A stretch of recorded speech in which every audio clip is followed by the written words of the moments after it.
How are you? Nice to meet you. Congratulations. Thank you. Thank you. I didn't expect that, to be frank. It's a big contest, so you never know. At least you applied, right? If you don't apply, you don't know. Don't take too much from the comments. I mean, we are very honest. I think the big comment that we had about your piece was that it didn't sound like it was a string quartet. It sounded like it was something else. Was it something else? It was originally written for sax quartet, so you got me. Yeah, because we're all thinking like scores right here. Yeah, I have it pulled up. Yeah, it felt like a sax quartet piece, but then you added like some double stops and stuff like that. Your background is like very different than probably every one of the finalists. Yeah. Like I think that every one of the finalists, because I don't know who these people are when I'm adjudicating. It's like all blind. So I find out at the end. But your background, everybody else, I believe, has at least like a degree in music or composition, but you don't, right? No. Can you talk a little bit more about that? Because I found it very, just looking at your website, that's all I saw. I found it very fascinating. So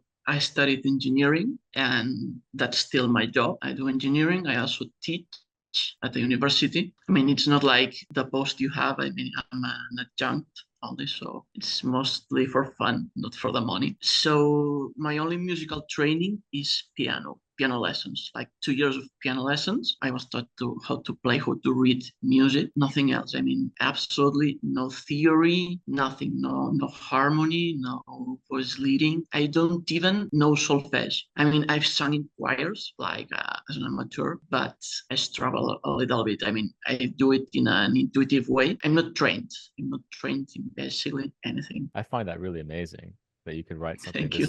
this rich without much training. But I mean, I'm assuming you listen to a lot of music, studied is like how you were doing self-study, I'm assuming, right? Like what kind of things were you doing on your own? I started on 2007. I downloaded a harmony treatise from a French guy, then some other treatises like I don't know, Rimsky-Korsakov's, Tchaikovsky's, these, and then mostly like checking scores, like downloading absolutely everything from Yeah. the IMSLP. That's basically it. But mostly studying like like more classical romantic music, right? Yeah, yeah, and I think it shows. I mean, trying to move away from that. I'm still like trying things and see what works, but I have a very, very traditional background. So you're an engineer, you teach adjunct at a college, right? And do you also have like you have another engineering job on top of that? Because you said the ad teaching was like more on the side. Yeah, so I have a main engineering job, like a desk job. Well, Charles Ives had a boring desk job too. You know Yeah, that, yeah, right? yeah. I've read, I've read that. Yeah, he was an I've read that. insurance guy, a very successful insurance guy. But I mean, he had a desk job, and at one point, he stopped writing for like 20 years or something. Yeah, yeah, yeah, yeah. So, I know that. I know that. out of the five, you were the only one that had a very like non-traditional route. I mean, you're doing it purely for fun, at least right now, it Yeah, sounds at like. And least right that's now. kind of refreshing because lots of people that I meet that study with me or just in general, when I go to concerts, it's like, okay, how do I advance my career? It's like those kind of questions, but you're really, at least from what I am understanding, you're just like purely interested in the craft of composing music and you're really excited about it. Am I reading that right? There is a part of me that's a little bit like burnt out from my Hmm. job because things. I mean, I had an illness like last year, and that maybe made me reevaluate some things. But yeah, I'm still having my job here where I live. There are not many options. And you live in Barcelona, right? Or it's somewhere in Yeah, Spain, right. right? You're in Barcelona? Yeah. Yeah, in Barcelona. But for example, when I got the message about the prize, I was actually in Los Angeles. Oh, okay. Yeah, because I'm kind of trying to get more serious. And I was participating actually in a music festival in Irvine. It's a choral music festival. I was invited, and well, it was fine. So I'm trying to become more serious. It's a premier project festival. It's from some guys called Choral Arts Initiative. Cool. So what did you do there? They were workshopped a piece of mine. We had rehearsals. Then we actually did like some of the stuff that you do on your videos. So like how how to sell your stuff, how to present Hmm. yourself, and all that stuff. So it was Hmm. like one part was more like musical and hands-on, And then another part was more pragmatic. Was there anything like particularly different about what they said versus what I said? Because I don't really, choral music is not like my forte. I remember you did one in your portfolio, Yeah. but to be frank, I've won like 5 composition contests, all in choral music. All my success has been in choral music, Hmm. but I actually don't care that much about it. About choral music? Oh. Yeah, Oh, wow. yeah, like a hypocrite. Like it's what people like from me. That's very interesting. I don't know if you don't know this, but like your melody from that from your piece was like stuck in my head for like a week after I heard it, and I just couldn't get it out of my head. I told my Thank I you. that was actually one of the reasons I picked your piece because I said, well, because I had the pieces for a couple of weeks and I was trying to figure out which of the I think I made it to the top 10 or so, and I had to figure out which one were the five. And your piece just kept coming back in my head. And even though it wasn't maybe as polished as some of the other pieces, in my head, I said, well, there has to be something about if his tune is getting stuck in my head for that long, and I'm not someone that's in love with tunes, So, but yours was stuck in my head. So I said, well, that has to be a finalist. Thank That you. has to be a finalist because no other tune in that entire set of pieces that I heard stuck to me like yours. I think Catherine was saying it was kind of a bit sequential and repetitive, which I agree with. But there are ways to fix that. But just the tune itself, I thought was a special tune that deserved the attention that you gave it. Thank you. Thank you. That's quite a compliment. I mean, it's what I intended. It's what I intended. So, Yeah. for example, there are like 2 things. The first of all is like I can show you the sex quartet score, which is Uh-huh. basically the same. Just in case you see like some red flags, because Okay. I know it's very busy. I know it's basically the same, but it's very busy. I think you said that it's kind of evident that it was written at the keyboard, which I do. I write at the piano, so it's probably noticeable. I did some minor cleanup, but it's basically the same. So Let me see. Let me take a look at. I mean, this looks more like saxophone quartet music. It's more dexterous, like some of these scoops, like you have in Measure 13. Like that's definitely a saxophone kind of lick. Yeah, it just looks more like saxophone music, to be very honest with you. I find this a lot in a lot of the music that I see, especially by like the more beginner composers. Like the articulations are always not consistent. Like this thing of the saxophone, boom, boom, boom. This like what is the saxophone supposed to do there exactly? Is it dee da dee da dee the baritone saxophone? Ba da da da da da da da. Like is it da da da da or is it da da da da or is it da da da? I know it says piano there, but that doesn't give me enough information. I understand. I understand. So here, for example, in another version, I had staccato here, but sometimes I like deliberately delete this kind of stuff because I think I'm kind of overcrowding the No, the score. no, you're not overcrowding the score. This is not an overcrowded score at all. No, this is not I overcrowded. understand. I understand. Yeah. I mean, I had like the staccato in mind here. Yeah, because then the saxophonist doesn't know. Yeah.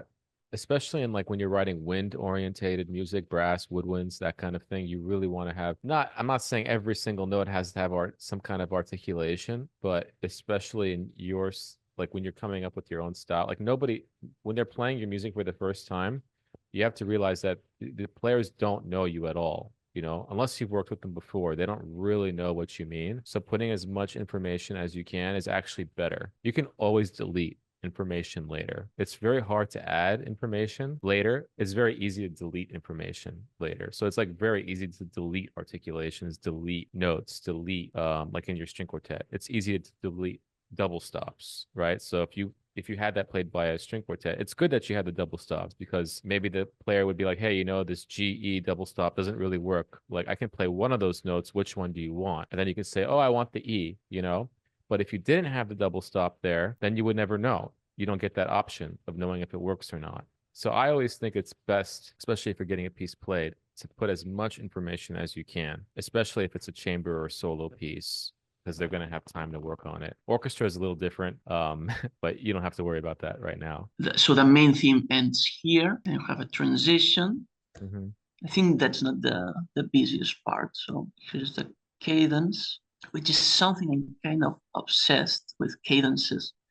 Even though I'm kind of not writing in a classical style, I'm very obsessed. I need the cadences. In my latest pieces, I've been trying to avoid like perfect cadences and all of that, but this piece still has many. Maybe it's a modal cadence, but it's like a very clear, like kind of dominant to tonic thing. No, there's nothing inherently wrong with doing that. The biggest kind of thing with this piece for me was well, there were a couple of things. Well, the first thing was that everyone is always playing like all the time, which Yeah, can get yeah. very, very intense and it doesn't create much contrast. I know the piece is only like 5 minutes, so you can kind of get away with it, but I always think that as a composer, especially starting out, it's always better to experiment more than like actually coming up with a fully formed piece, if that makes sense. I know that kind of Mm-hmm. sounds like counterintuitive, but like I would have liked to see like more experimentation with like what if like two instruments played for a while, or what if three? Like you have some kind of you have some counterpoint going on, but a lot of the times it's everybody's kind of playing the same thing. So I would have liked to see like more of a breakup of those things, because you have the material, especially melodically, you have the material to do that. So that's what I would have liked to see that a bit more. But again, that's my opinion. Like that, you can do whatever you want. It's a concern. It's a concern. I'm a very nervous person, and I think that in my music, this kind of translates into having what's sometimes called horror vacui. I don't know if you are What is familiar with that? that term. No. It's like being afraid of the void, of empty Oh. spaces. Mm-hmm. And I'm very aware that I'm doing that every single time. Like Mm. I want it to be busy. I don't want like stillness.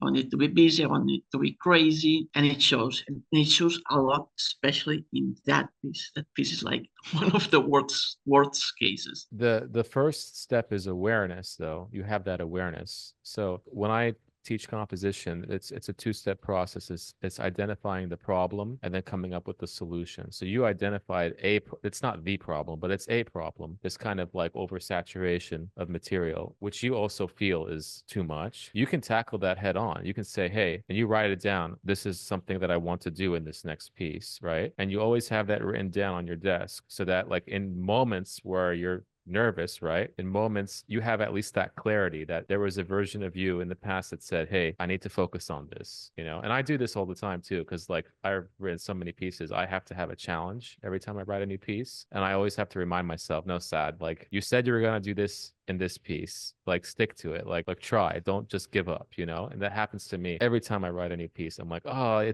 let me just do what I was used to doing, you know? It's so comfortable. Like for you, oh, it's so comfortable just like filling up all the notes on the page. Like it makes me feel better, right? Am I reading that right? Like it feels better for you to fill up the whole page. It Yeah. does. It does. And I get that. It's a common problem actually. But I think that you would benefit a lot from like you would think about timbre in a different way when you think about instruments in pairs or in trios or even solo. I don't even think you have a single moment here. Is there a single moment here where one person is playing? That's an Yeah. interesting question. Ah, Cadence. yes, yes. There's a cadenza. Yes, I forgot about that. That's good though that you thought to do that. So there is a middle episode. So this is before the central episode. Here you have that repetitive part that you mentioned, where I Yeah. stick to that note. Yeah, I think you were sticking. I forgot what pitch you were sticking to most of the piece. Yeah, because Um, so it's transposing instrument,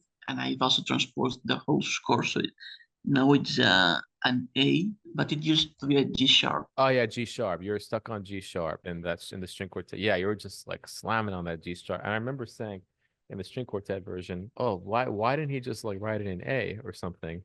Right? Did I say Yeah, something or G? Because those are in G. that's the other. Yeah, I must have said G, right? Because I would prefer to lower it than to raise it. Yeah, it's so much easier on a string instrument to be writing in keys like G, A, D. Yeah, especially those three, G, A, and D, because those are going to be your open strings, right? Yeah, I know that. I know that. I mean, I mean, I have another string quartet piece that I couldn't submit because it's been performed. I mean, partially performed, never in full, all in separate movements. Mm-hmm. And I used like more manageable keys, like G and A, G and A, and maybe D. It's very chromatic. but the Hmm. home keys were like pretty normal. Hmm. But yeah, here in this case, it's like I did a automatic transposition. I didn't put much thought into it. I must admit. Yeah, I mean we could tell. But I like the we like the musical material though. You know, we thought the musical material was like well thought out and melodic, especially melodically. I think there are things that you can do harm. I mean, I can't really tell at this moment because I'm looking at a completely different score here. Yeah, there are things that you could have done a bit more harmonically. Like for example, that thing about sequence. In other words, like your main harmonic device seemed to be like, all right, I'm gonna just take this motive and just move it down a step or move it up a step. One of the things about composition, like I was mentioning before, was this idea of awareness, which is really hard to do when you're working by yourself. It's like, okay, how do I know when I'm doing something too much? How do I know when I'm doing something too little? Like these two things are two of the most fundamental things when it comes to composition because it's a mostly solo sport, right? You're not working with someone else. You're not like writing a film score, which is usually quite collaborative. I mean, you're working by yourself. So like how do you figure out by yourself that you're working where you're doing something too much or you're doing something too little? So like in your case, you were doing way too much of the sequencing, which made the harmonic palette of the piece like less interesting because I was predicting what would happen. But then you weren't like utilizing each of the instruments. I felt like each of them didn't really get a chance to shine as much as I would have liked to hear. I would have liked to have more of that. So there's like this pendulum that we always have to fight because we can't do one too much of this or too much of that unless that's what you're trying to do. But I don't think you were trying to do that. That was distracting me from like enjoying how you're taking this initial melody and permutating it.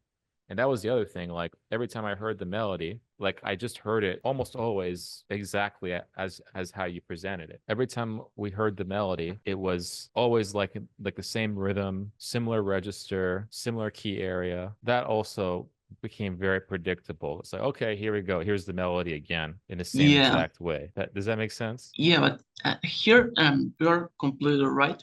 But there is another completely kind of more pragmatic issue I had in mind, which is the main theme is repeated 3 times Mhm. verbatim, so identically, and I'm aware of that, and I'm not completely fine with that. But my idea was that this piece is quite difficult. So if there are some parts that are every time the same, it'll be like easier to rehearse. I mean, first of all, for saxophone quartet, this piece is not like that difficult for like a good Really? like college player or a good high school or really really good high school player. Yeah, it's not that difficult. I mean, it's mostly in 4/4, right? I mean, Yeah. you're not like in crazy altissimo range on any of the instruments No, no, and you're not dealing the rhythms are not difficult, you're not doing any crazy extended techniques, and most of the writing is quite stepwise. You don't really do that many big leaps, no, so no, a I lot don't. of it is quite under the fingers. Actually a lot of it could be, I wouldn't say sight readable, but yeah, I mean I've seen saxophonists play much harder music than this. So I don't, I think that thinking about, unless like there's a quartet you're writing for, right? If you know, hey, I'm going to write for this quartet, it's a high school quartet or whatever, and I know their skill level is not that high, that's different. But like if you're just writing a piece just to write a piece, right? Like what you did for this, I would look to other saxophone quartets in their repertoire and see like what's the difficulty level, if that makes sense. Because you're going to notice that there are a lot of quartets that are much harder than this. I mean, I'm aware that there are harder Yeah. things, but so the thing that I did is there is a local sax quartet that Hmm. maybe one day maybe I'll send this to them one day, maybe. And I've noticed that they're professionals, like they went to a conservatory, but the stuff they play is like slower. And I don't know, it's like Dvorak transcriptions or something like that. Very kind of easy. And also, in general, I haven't had like many performances, but the feel that I've had, people have tended to struggle a little bit, even some cases in professionals. So Oh, really? yeah, I think that there is a component of luck, and I'm just unlucky. It's like a very important part of my musical personality. I mean, I've had bad experiences, and I'm still kind of very cautious. Well, I mean, I think I don't know what the situation is in Barcelona in terms of Bad, music. it's bad. Is it bad with the with musicians in general? I would imagine that it's not, but maybe I'm wrong. Maybe I'm wrong. the musicianship is not at a high level? There are some people that are very good, but Yeah. they are not easy to reach. I mean, what do you do then to try to meet, like, how do you meet any players? I guess that's my next question, because you have a day job and then you teach on the side. Like, what do you do to meet, like, how do you know the players that you know? I'm just curious to know, like, what you're doing. First of all, competitions. Like Hmm. that's the main thing. Then in the case of choirs, I know people. It's mostly very good amateur choirs, but they are still amateurs. It's a little bit hit or miss. Like I know a choir that is really good, but I worked with a certain choir that it wasn't great. Then with instrumental music, I'm in an association of composers, and you pay a fee each year, and they promise a premiere, but it's like under rehearsed and performed by underpaid people, and it's not their fault. It's not the performer's fault, but in general, it doesn't turn out very very well. So it's a composer association. This is only for people in Spain Yeah, only for people in Catalonia, so it's like or the Catalonia? Barcelona region. And you pay a fee, and then Yeah, they promise a premiere. But yeah. like, how many instrumentalists? It depends. It's normally chamber music, but Yeah. sometimes there is also a string orchestra. Wow. I mean, how much is it a high fee? I mean, I have no idea how it would convert to US, but is it quite Yeah, high, or is it for me it's like 200 per year. 200 to no, sorry. Last year they raised it, so it's 250. For you, that's like 700 for you, approximately 700. and basically you pay that to have a performance. Yeah. I wonder, like, if you just used that money in yourself and hired people and recorded yourself, if you could make a better result, because I have a feeling that, with that kind of money, you could probably just do it yourself, and instead of having to rely on another organization. I'm just talking out loud here, because that No, sounds no, no, like, no. I did that. I did that once. I oh, did you that did? once. Okay. Yeah. Yeah, I did that once with a fever guy. It was a string quartet, and it was like the four tracks recorded separately and then joined together, and it was like you could note. I noticed you could Yeah. notice that it was an Have you ever considered writing? Do you have any solo music, solo violin, solo viola, solo clarinet, solo flute? Any only solo piano. only solo? I mean, I would consider, at your, because that's, first of all, so much work to write a string quartet, saxophone, as you saw, even 5 minutes. My challenge for you at your stage is, why not? Because I feel I say this to everybody, because I feel like people don't value this for whatever reason. Like, why not write a solo violin piece, or a solo flute piece, or a solo harp piece, or a solo trumpet piece? Like, why not? Why not? Yeah, Why does everybody want to write a string quartet or an orchestra piece? I mean, I've been told when I went to that other festival, I was told that solo pieces like the kind that you said are the ones that sell more for almost everyone. It's like all the best sellers are solo pieces Well, it's not about selling and to get money, because that's always going to be a question mark in terms of, you can't predict that. But I but think it's better performances. performances, and even more so relationships with musicians, because, like, I'll give you like, I spent the last couple of years, I've been only writing basically solo music and orchestra music. And the orchestra music, obviously, that is after many many years of doing my craft and getting connected and winning contests, all this stuff, right? That's very hard, like top 0.1%, right? I mean, that's, for all intents and purposes, it's very difficult, right? But solo music, very easy for me to set up. Nobody asked me to do it. Nobody commissioned me. I didn't get paid. I just contacted somebody that, I remember for flute, I just randomly met this flute player through another composer who suggested me to him. I wrote to him, we emailed back very casually, said, hey, I would like to write you a solo flute piece. And we talked, and I wrote him the piece. He played it a couple times, and then a few months later, another really well-known flute player heard the piece, and he wanted to put it on his album. And then just a couple days ago, I got another order for this same flute piece. They're going to do it at the National Flute Association, like Mm. like in August of this year. And now I have a new contact. I have this new flute player that is interested, and most of all, she's interested in my music, right? It's not some random flute player that I'm reaching out to. Like, this person is actually interested in my music, right? So all those little connections, they happen because, like, I thought to write a piece for solo flute. Like, nobody asked me to do it, right? I'm getting commissions, right, from big organizations, but still I'm in that mindset of like I want to get connected with more individual musicians that are really interested in playing my music. It's not about like getting the big gig is nice. It helps pay the bills, but like these individual little projects that you do for people to build relationships and to help better your crafts and not have to worry about the money aspect of, oh, they're paying me. So if they're paying me, they're Yeah, expecting yeah. something from me, right? It's so much better, I think. And if orchestra commissions were like that, where it was so not stressful, it would be a lot more fun, but it's not. That's part of why they pay you because they know it's very stressful.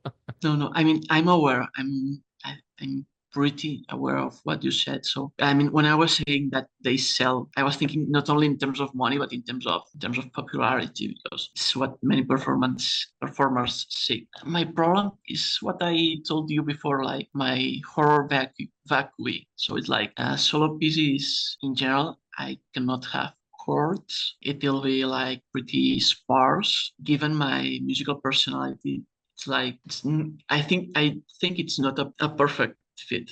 I mean, I could do it. It's not like my natural predisposition.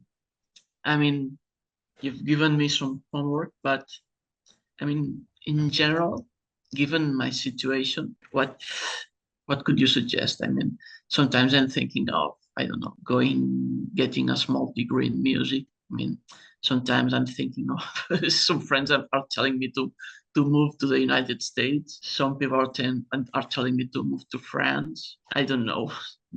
Sometimes I think about leaving my job somewhat often. Well, I mean, I don't like to give specific career advice. I always say so because I don't know you, but I would start with the things that we mentioned on this call because there were a lot of things that we talked about. So I would start Mhm. small. I wouldn't start big because moving to another country is a big change. Yeah, no, And I know. you seem like, I mean, I personally really like the fact that you're doing engineering, you're teaching. I think it's really commendable. I wouldn't like throw it all away without trying at least these other things, like writing the solo music, going to as many concerts as you can, meeting musicians, because they might take your music to places that you didn't even know. Your music might be going somewhere. Maybe you're not going anywhere. Maybe you're not leaving Barcelona, but your music might be. I've seen that. I've Because seen if you that. move to somewhere like London or Paris, that's already like oversaturated with composers. Like you're starting, like you're here, you have some connection, you have some stability. You go to Paris or London, you're back to like square one. And if you don't have something already there lined up, it's very hard to like go back to like where you are now. I'm always very wary of people making like huge life decisions without trying at least some smaller steps first, because often they didn't try those other things first. Yeah, you know. I mean, I'm still not old. Well, I'm older than you, but Oh yeah. yeah, I'm 35. Yeah, I still have time. Still can do little steps, and then maybe one day I have a big success or a big performance, and maybe become a little more serious about it. Oh, I mean, you're doing great. Well, you're on this call with me. We're talking about things, and I have a lot more experience than you, right? So you have to kind of also put a little trust in what I'm saying. Is that I'm there, right? I'm getting commissions. I'm doing this, but still, I really like teaching, right? Like I didn't give up my teaching job, right? I'm doing the YouTube thing. I don't have to do that. I could stop it tomorrow, and nothing would change in my life. I would still be doing my thing, composing, right? I'm just saying it's the day-to-day process of composing that's the best part, and teaching. And when I have a big success, trust me, I don't go home and think, oh wow, look how great I am. That's not what I'm thinking. I get home and I'm like, all right, what's the next project I'm working on? You would have to have that. If you don't have that, it doesn't matter what success you'll have. It's about the day to day, like what being an artist, right? Like my day to day is teaching, so I teach a lot. I probably teach more than I compose, but I look forward to teaching and I look forward to composing. So I look forward to doing the thing. Whether I'm successful or not is kind of like irrelevant, really. As long as I get to compose and I get to teach, and because I compose so much and because I teach so much over such a long period of time, I happen to get good at it. But I wasn't good 10 years ago. I was like pretty average, maybe below average. I probably didn't start getting reasonably good until like the last 5 years, and I was already writing for like 15 years, like almost every day.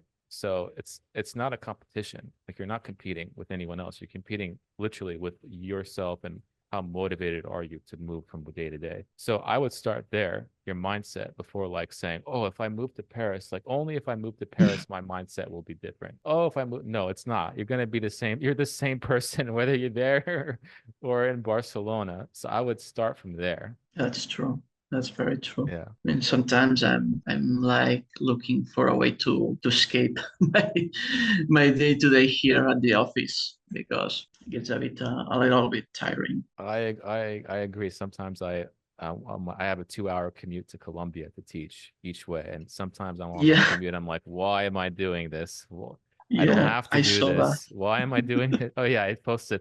I had to share it because I don't think people will believe it unless I showed it. That's why I made the video. And do you do like a lot of work during that commute? Because I also have a commute, but Yeah. sometimes it's hard. Do I work on the commute? Yeah. Do you compose? No, no, no. I don't compose. Are you crazy? No. No, no.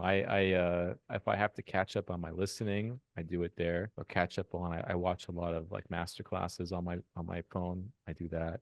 Podcasts. That's about it. But scripting videos I do sometimes, like for YouTube. That's like when I script my because I make scripts for the videos. I do a lot of that. But no, I don't do any composing. Composing I do here and I can only do it here in my Come on, come on. I was waiting for for what? for another kind of answer here. Sorry. Oh, why? I don't know because I've tried it and it usually doesn't work. No, yeah. Composing during on the train? Maybe somebody else, but not me. I don't know. I'd like to be more productive. Oh yeah, Gershwin did that. Not all of us are Gershwin though. Yeah.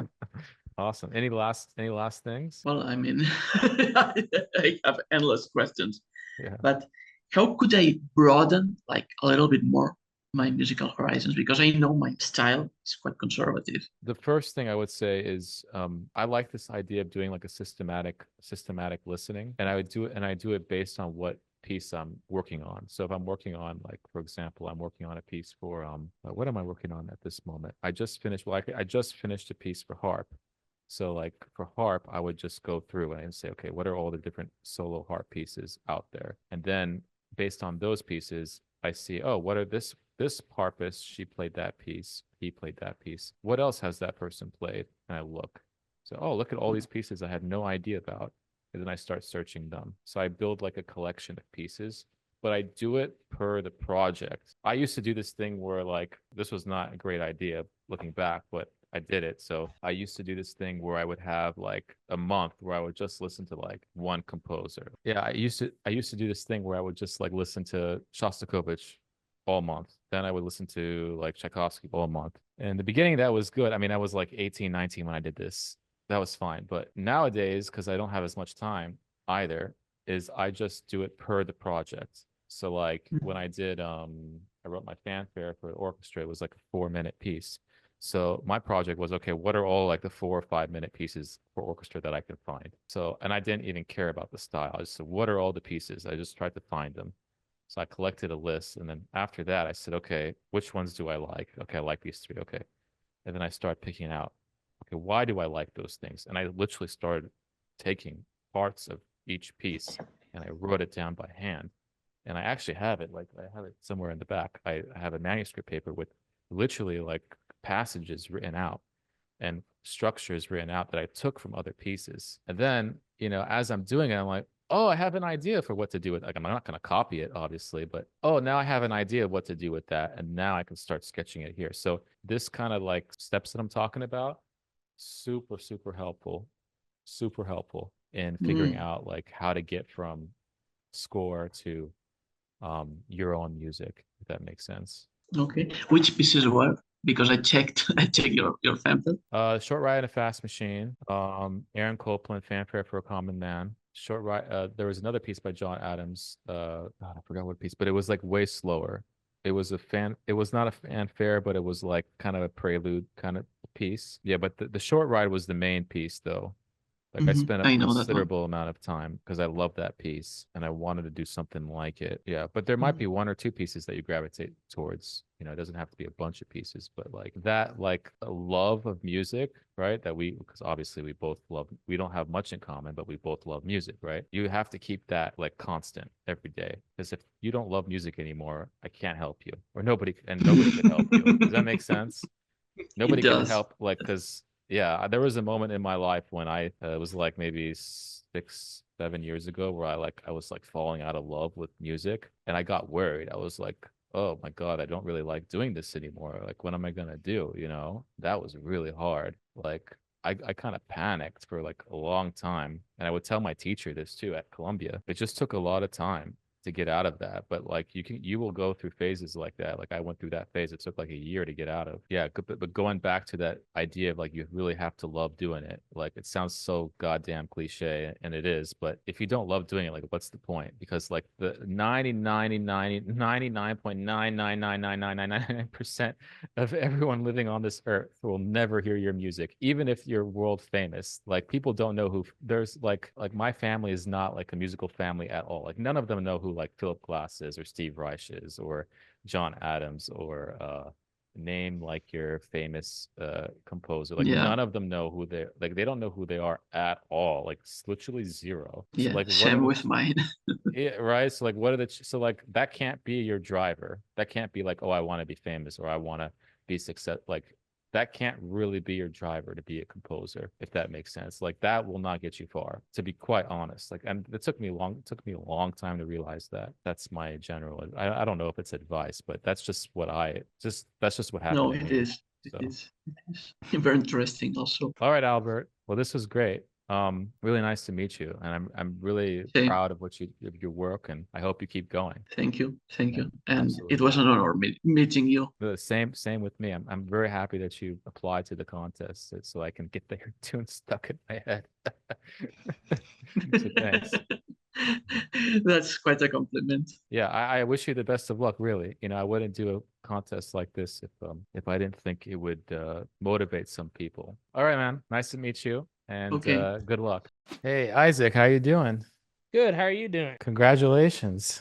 Well, thank you. It was a pretty awesome competition. It was pretty cool to see my piece as the first one in the video. It was pretty exciting. I think it was in the thumbnail too, actually, too. I don't know if you Oh, noticed. really? No, Oh, I you didn't didn't notice it? notice. Yeah, No, I didn't I notice. think it was. Yeah, That's I think pretty it was. awesome. It Yeah, feels pretty cool. Especially yeah. whenever you work very hard on something and then it gets recognized by like a pan who I value your guys' opinions quite a bit because that's the world I'm working on entering, you know. I think you also left a comment on one of my videos a while ago, right? About you getting into Curtis or I something. Is that did. I true? did. So I recently so last year I was waitlisted at two schools I really wanted to get into. I was waitlisted at Rice and then Juilliard. So instead of going to the school I got into, I decided to take a gap year and then reapply. But then this time the only school I got into was actually Curtis, which it felt great that that's the school I got into and it was after being waitlisted. But it was still pretty scary that that was the only one out of like the 10 I applied to that I got into. I mean, Such a chaotic that's a good one to get into, it though. is a great one, but it's such a chaotic process. Yeah. So you're going to go there in September. Yeah, Okay. for Do you know sure. who you're studying with? You actually kind of rotate around. Okay. You have a different faculty member there, like every week. So like once a month you see all of them or something like that, and then you can choose to study more intensively with one of them if you like. They rotate through. So like one week I might have Dr. Di Baradino, and then the next Mhm. week I might have Dr. Mackey or something. I've already had a few lessons with Dr. Di Baradino over Zoom actually. Okay, yeah. He So actually taught at the same like high school music summer camp as I did, but it was like, yeah, I think it was one year he did it and the next year I did it. So, but I have oh, never actually met him in person. So, I mean, I was really impressed with your piece. Obviously the panel was impressed with your piece too. And I don't know what you want to talk about today. It's up to you really. So this is like a obviously a free lesson, but it's completely up to you what we talk about. I got something here that I've been working on. Now, my process is very messy. So if you see some things that maybe don't make sense on the score right away, if it's like the notation's weird or something, that's just I have a really messy writing process. But I'm working on a concerto for amplified cello, and then I have my cello right over there. Amplified cello and then orchestra that hopefully the Curtis Orchestra is going to do in the spring. And I'm working on specifically like the pacing of things is what I'm thinking about a lot in the first movement, which is like 3-ish minutes. Have you showed it to anybody else? I worked on it a little bit with Dr. Di Berardino, and we've Okay. had 2 lessons on it. So I've got some of his advice on it, but I'd be really interested to see what you think on kind of like, I know it's an orchestral piece, it's like a big thing, but what your like initial reactions are to maybe like the pacing and some of whatever you notice. Okay.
The idea with this piece is it's titled The Firebrand, and it's about how these single figures tend to lead like populist movements or like groups of people, so like political stuff. And I'm seeing the solo amplified cello and the amplification to give it that like kind of surreal like speaker quality. So this first movement is supposed to sound like a speaker at a rally, and the orchestra are the people in the rally, kind of that the cello's like rousing up and sort of stirring the pot. So that's what I'm going out of the first movement. The first movement is trying to establish this motif here that I have, which is kind of like the theme, if you know, like a theme. And then the B section is trying to sort of bring up the energy and wake it up a little bit into the second movement, which is the scherzo kind of movement. Good. Yeah. I think given everything you just said, I think even more can be done with this kind of dichotomy between the solo cello and the rest of the orchestra. Because like right now, I really like the main idea, like this main idea right here.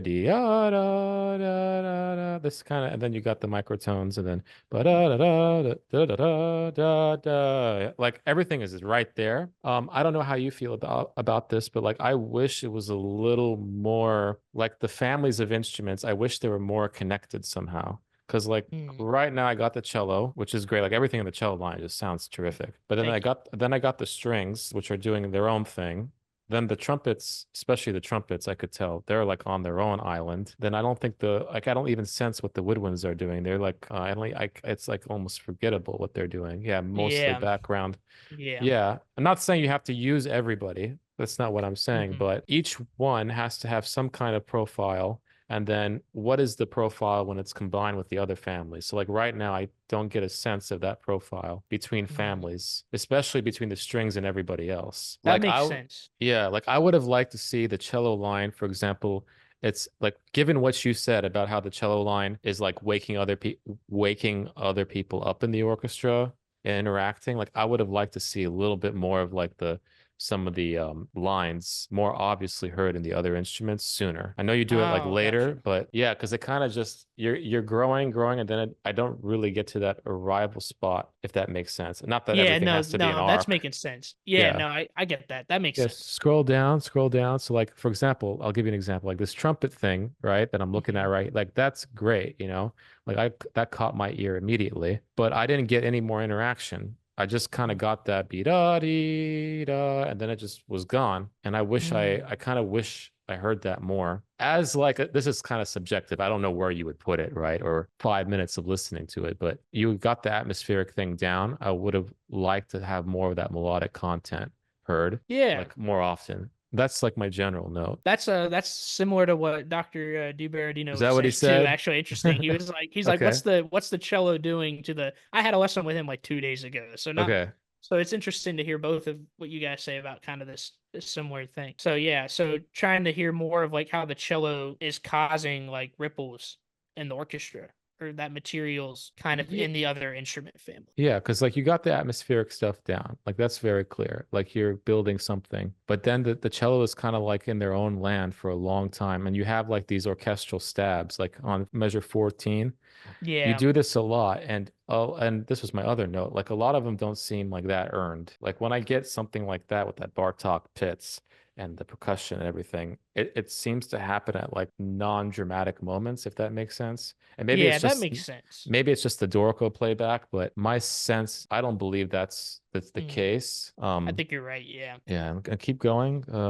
That next section where it gets busier in the strings, I want to look at that more closely. Yeah, this section. Yeah, because the playback, you can't tell what the heck is going on. No, You no, got to no. really look at it. So let's So it's see. the VC and then solo with instrument soloists. Okay, so solo violets, you got the cello, okay, and the cello's holding out an E, fine. And then you have the first violin doing this microtonal arpeggiation. Okay, then first, second violin, those are soloists there, or is that divisi between? Yeah. So it's the first one on top is the soloist, and then two under it are the is the DVC section. And the section is muted, and the soloists are not muted. Got it. Okay. Second violin, solo. Okay, fine. Then you have a held note, tremolo. Okay, then you have solo violo that's kind of playing like a tone down below the second violin, it looks like. It's the About a, same figure, it's just retrograded. but they're noodling around the same E F Yeah, it's the same like world. noodling around. Yeah. Okay, and then you have solo cello. So you have an orchestral cellist playing the second bar solo with the background harmony, and then you got then you got the bass coming in with the cello. Okay. Have you thought, I mean, this is just something. What happens on the next, wait, hold on. What happens on the next page? The next page, that stuff kind of goes away, and then the soloist re-enters, and then the solo violin kind of plays a little Yeah. duet But with the why, cello. well, yeah, but why not extend as a thought experiment? Why not extend that previous page out to other instruments? I mean, that would be really cool. You have these like principal players playing these arpeggiations. I mean, that would really sound interesting on if you pushed it out, like exploded it out to flutes or Oh, clarinets. really? I was worried about playability of something like this because this is super easy for string players because it's just the quarter tone up from the open strings for all these arpeggiations. They're pretty simple, so I got worried about playability. I'm always Yeah. scared about microtones, like Well, in you're winds and brass, and how to approach well, them. I mean, you're talking to the guy that does it all the time. So, I mean, I could tell you a little hint, like for Mhm. example, if you wanted to, you don't have to do this, Yeah, but like measure 37 and scroll, zoom in on that, just as an example, just as a thought experiment.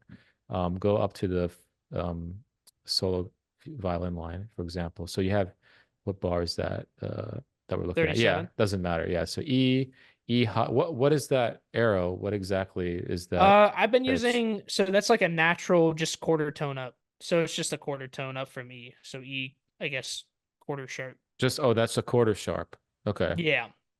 Okay, fine. I found that the arrows were really helpful in my string quartet and getting the string players to just play like a quarter tone up. I've had like I can't really say which one to use because every time I've used arrows, there was a problem. Every time I've used the Uh-huh. regular microtonal things, I it's been believe it. so I actually stick to the regular kind of half sharp, half flat. Really. Yeah, Do you that's what do any indication when a quarter like a something I played with was putting quarter tone up or quarter tone down over like quarter tone accidental. So like if this is moving a quarter tone up, I'd put quarter tone up above it. Did you try anything like that? I've seen that in a score once, and that I thought was an interesting Like idea. it would be the kind of half sharp looking thing above the note. Is that what you're No, saying? just like literally like the fraction, like 1/4 up, like quarter up. But Oh, I guess you mess with different I've types of done it. microtones though.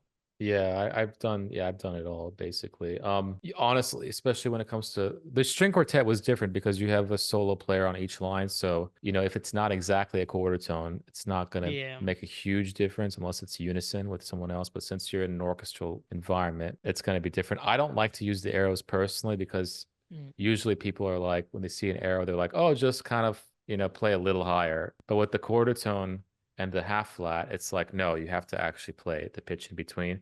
But then, like if you see the half flat, it kind of looks like, if you're slightly dyslexic, you can kind of, interpret that as a flat if you're just sight reading really quickly, or even if you're not dyslexic. I mean, it's just like Yeah. really easy to just see that half flat and just play a regular flat. And same Do you thing put with the, fingerings in I for used to do players? that. I used to do that, but I don't do that anymore Just because it doesn't help or because I found that it's different on every instrument. Yeah, I used to do that, but then it just kind of complicated things. And then the player would be like, "Oh no, actually I'm using this fingering." I always tell them to use a fingering, right? So if it's like a line like this, I would say, "Okay, use a fingering. Like figure out a fingering on your own and stick to it instead of lipping it." But like for example, like you would have to if you wanted to like forget just this part yeah. specifically, just in general, right? If you wanted to like orchestrate this out like to the winds or to the winds, a really easy way to do it is just orchestrate, for example, like let's just give an example like this E right here, just give it to like trumpet and let them hold that out. Let them hold that E out for like a quarter note and diminuendo. Then the E up, A up, G up. You have somebody else playing that, but like have them play like an F, like the half tone higher, F, Hmm. A sharp, G sharp, and just tell them to lip everything down. So they play the normal notes, but they're lipping down, and they land on this note, the G high, but it'll be like an eighth note or an eighth note tied to another eighth note, and then somebody else would take over the G natural at the very end of the line Yeah, and that just makes hold it out. sense. But with this rhythm, the five tuplet thing, it's a little more complicated because then what happens is you're interested because this happened to me with the last piece I wrote. I had like crazy time signatures plus quarter tones. People had to pay attention to the crazy time signature changes and they had to pay attention to quarter tones. So they were paying attention to two complex things at once. So you kind of have to like pick which complex thing that you want to have. And by complex, I mean complex for an orchestral player that's used to playing Mahler and Yeah, Brahms, if that that makes makes sense. So you're that makes introducing sense. even this line on its own. I mean, I'm glad it's for a soloist. The quintuplet plus the quarter tone, is already difficult on its own as a soloist. So you're obviously really interested in microtonality. So I would not be afraid to experiment, especially in a student symphony orchestra setting. Okay. So can maybe dumb question because I'm a string player. So can you lip things up or can you only lip things like down? Because you mentioned lipping down specifically to get to some quarter tones. You can, yeah, you can, but because you have several pitches going, three pitches in a row, let's say, it's easier just to lip everything down because you're gonna play different fingerings. If you lip up, it's harder to control, at my experience at least, harder to control the exact quarter tone if you're lipping up. Much Mhm. easier to lip it down. Like it's a lot easier to relax your arm. Like if you just imagine playing a wind instrument, it's a lot easier to relax your embouchure than it is to tighten it up. That makes sense. And also the sound quality won't be as good doing that. So going flatter is always better. And it's the same thing when you're doing like scordatura for harp, if you do something Mhm. like that. Or even, I mean, this too, scordatura on a cello or any Yeah. string instrument. Like it's better when you do it down. But I mean, it's really interesting so far. I just think that for your like development as an orchestral composer, I think it would be wise to see like what combinations can you make across families of instruments, Mhm. because clearly you're a string player, so you know that a lot of the string stuff is going to work, which it is. But like, what about the other instruments? Like you do a lot of this atmospheric kind of stuff, which is great, but like, how can you incorporate like more of the pitch material from the Yeah. strings? Like, what would be some creative ways that you can do that? I think that would elevate this a lot. That makes sense. I don't know what Dr. DiBardino told you, but Similar things. okay, Similar things to what you're smart saying. guy. Yeah. You both are.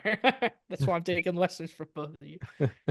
Cool. Can you zoom out? I would have loved to hear more of this page, you know. I would have loved to have this thing More of this kind developed. of thing. Yeah, I would have loved to hear that developed out a bit. I mean, you have so many ideas. Well, like all Mhm. these ideas are already a 12-minute piece. So I would wonder what's going on in the other two movements. Like that first part is just the cello melody is fixed. That's a lot of stuff.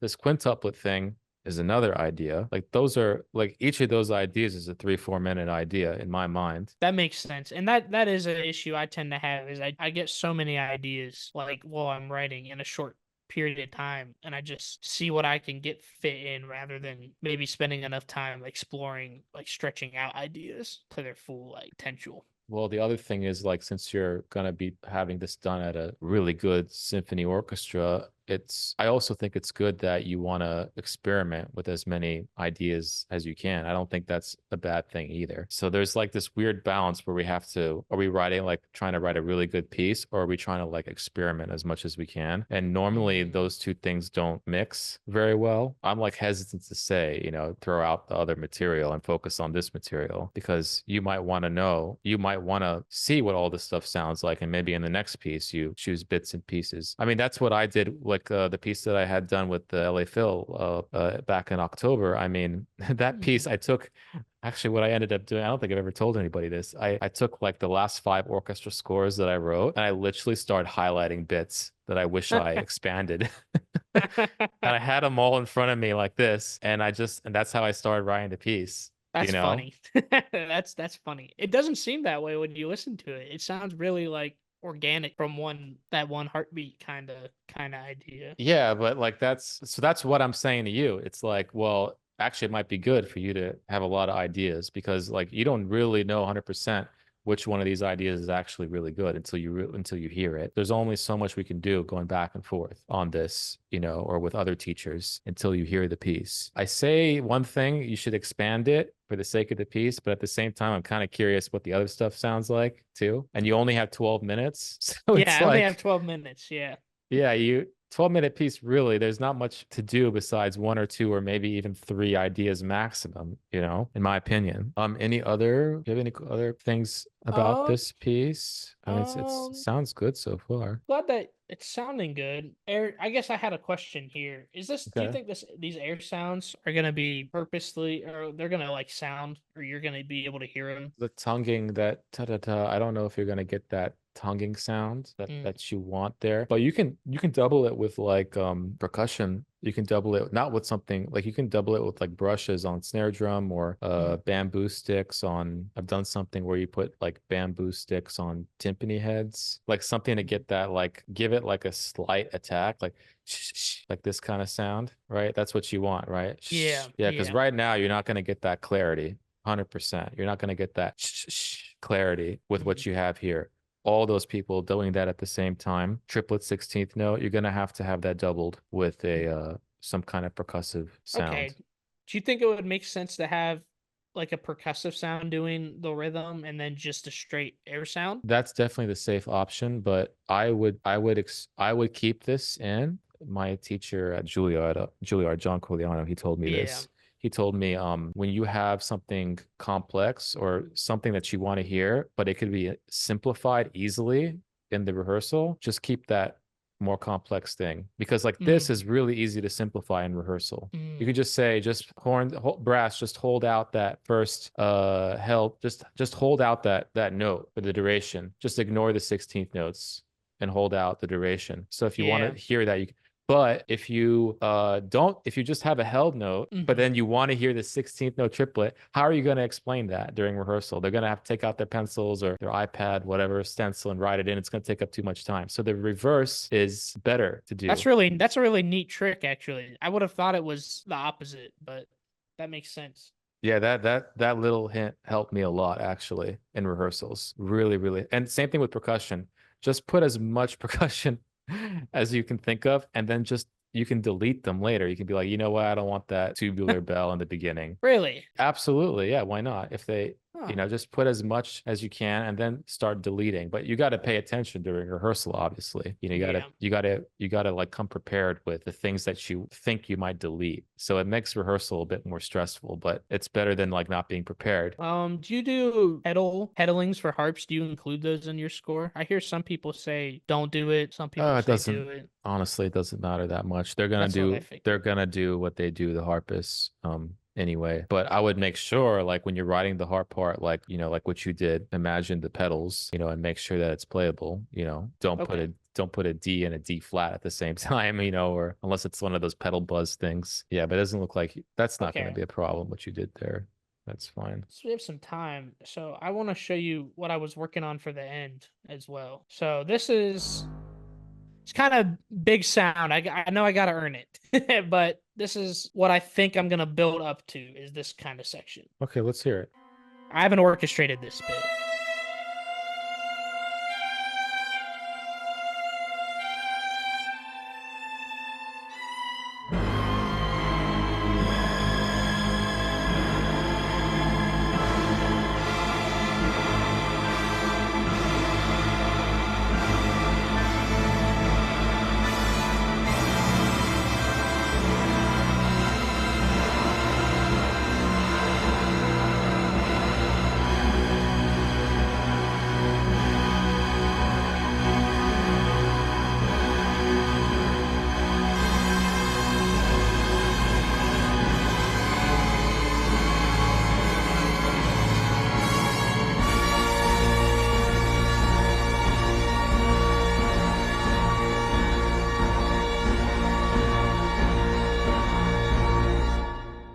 That's how I'm thinking of ending, or something similar to this. And Okay. I guess the hard part's going to be earning this climax in a 12-minute piece. I think that you should consider your rhythmic choices a bit more. I like the harmony and all the stuff you're doing, but the rhythm kind of basic actually for how complex the counterpoint is. You have da da da da da da Yeah, da da da da da da da da da da da da da da da da da 1 2 3 4 5 1 2 3 4 5 1. It's like it's yeah. actually really square, like It is ironically, very square. and the rest of your piece is not like that at all. So No, I was just wondering if that would be a good way to like end it if it was square when the rest of it's pretty not square. But I don't know, maybe it's underwhelming, I guess, instead of satisfying, I which is what think I it's fine to be square at the right moments, but like it's square for like the whole thing. So I get like I mm, get no tension and release.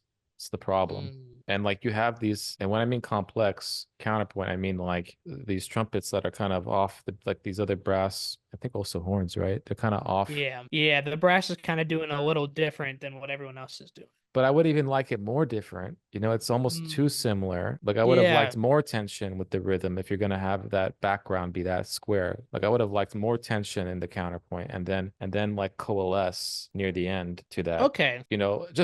I'm just being Yeah, no, that's subjective. interesting. Because right now I don't like there's so many like layers going on. I can't really keep track of like what the shape is when I get to that final chord. It's kind of short. Do you think this section longer, like over a longer time frame? It goes back to what we were saying Yeah. like a few minutes ago. Like, yeah, are you prioritizing more ideas, like more? This is great. Like you have like your 2T sound, like your rhythm slash 2T slash arrival problem that you're solving with this page. If you Yeah. expand it, then you might lose out on some other orchestrational ideas you have. So that's kind of like this is kind of like our theme, I think, for this call. Is Yeah. that like which way do you want to go? Because I feel like you kind of have to decide. Because like right now you have like one foot in each. Yeah. I Yeah, think trying it's to do perfectly fine both. just to have 10 little miniatures, I don't think there's Mm. anything wrong with it. So but Mm. it's up to you what to do. I think I might try to lean towards try to retain what ideas I can, but maybe focus more on making it like a really well-rounded 12-minute piece is what I might end up doing. Just for the sake of like, because I want to use this for applications for doctoral studies. I want to use this piece to be part of my portfolio. So I think maybe it's smarter to lean towards a better, well-rounded 12 minutes and lots of ideas in 12 minutes. What do you Yeah. think on that? I mean, I think you just said it yourself. You want to use it for applications going forward. And yeah, Yeah. absolutely. Like a more unified 12-minute orchestra piece is a good unified orchestra piece is gonna win, 9 times out of 10 against like a piece that has like 10 different ideas, I think that's all I had really. Those are the two things I really wanted to look at. Cool. I hope that was helpful. Oh yeah, super helpful. Well, it's really good to hear what someone on your guys' levels would say on a panel about something like Right. that maybe they don't like. Because I thought that was interesting how even though my piece was pretty long, I think it was twice as long as the piece that won. That part that made it not as good is what kind of got me pushed down to second, which I thought was really interesting. All right, man. This was great. Yeah, This this was was really awesome. fun. Thanks Cool. thanks for having me. Absolutely. Absolutely. Good job, man. And congrats on getting into Curtis. Thank you Really, so really much. impressive. Cool. Thank you.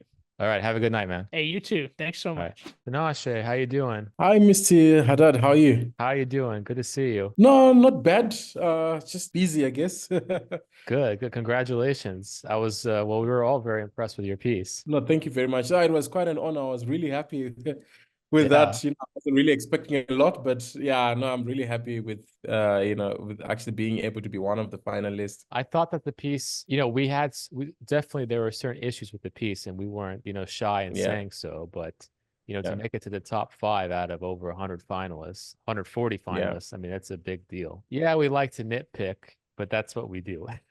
Yes, exactly. Yeah. Yeah, and it's always good to get that sort of feedback as well. That was really, yeah, no, I was really very much grateful for that. Yeah. Have you been able to have that piece played? So I have the score. Actually, Yeah. I just have it right here. I can even share the screen. What kind of recording was it that you had? Yeah, no, it was, so what I did was, once I was done writing, I used another library, like a sound library that just gave me like better articulations, for strings. Oh, okay. And yeah, and then I pretty much, yeah, did a lot of key switching, between the different articulations and all that. Okay. Yeah. Yeah, these sounds with the real string quartet, like we were saying, are not Uh-huh. going to be they're not Yeah. going to be what you think. Because I had a piece that does like very similar kind of thing. Yeah, I think I've listened to that some time ago. Yes. Yeah, my first string quartet does this thing where it has these kind of quiet percussive sounds that are mimicking like Yes. Arabic Uh-huh. rhythms. So it reminded me a lot of that, but you did it in your own way.